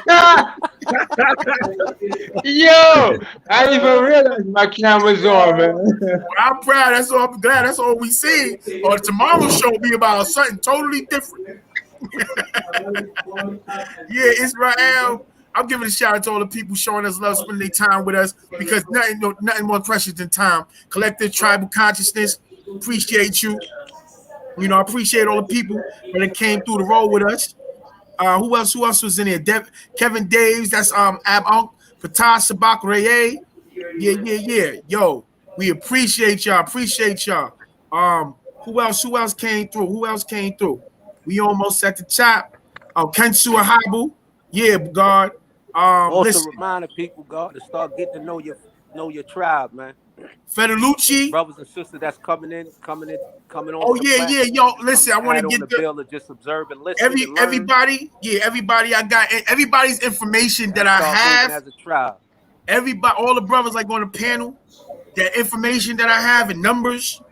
I want to give everybody number, so everybody ain't got to go through me, God. We got to become sticky. We got to be Yasar. And it ain't about complaining about what the administration or anybody else is doing. We got the guidance of what to do inside the doctrine. We got to do it. And we're going to do it whether anybody else is doing it or not. So that's not even an issue. It's time for us to step up. The master set the tone. He gave us the instructions. That's it. The devil is always being the devil. It's time for God to be God.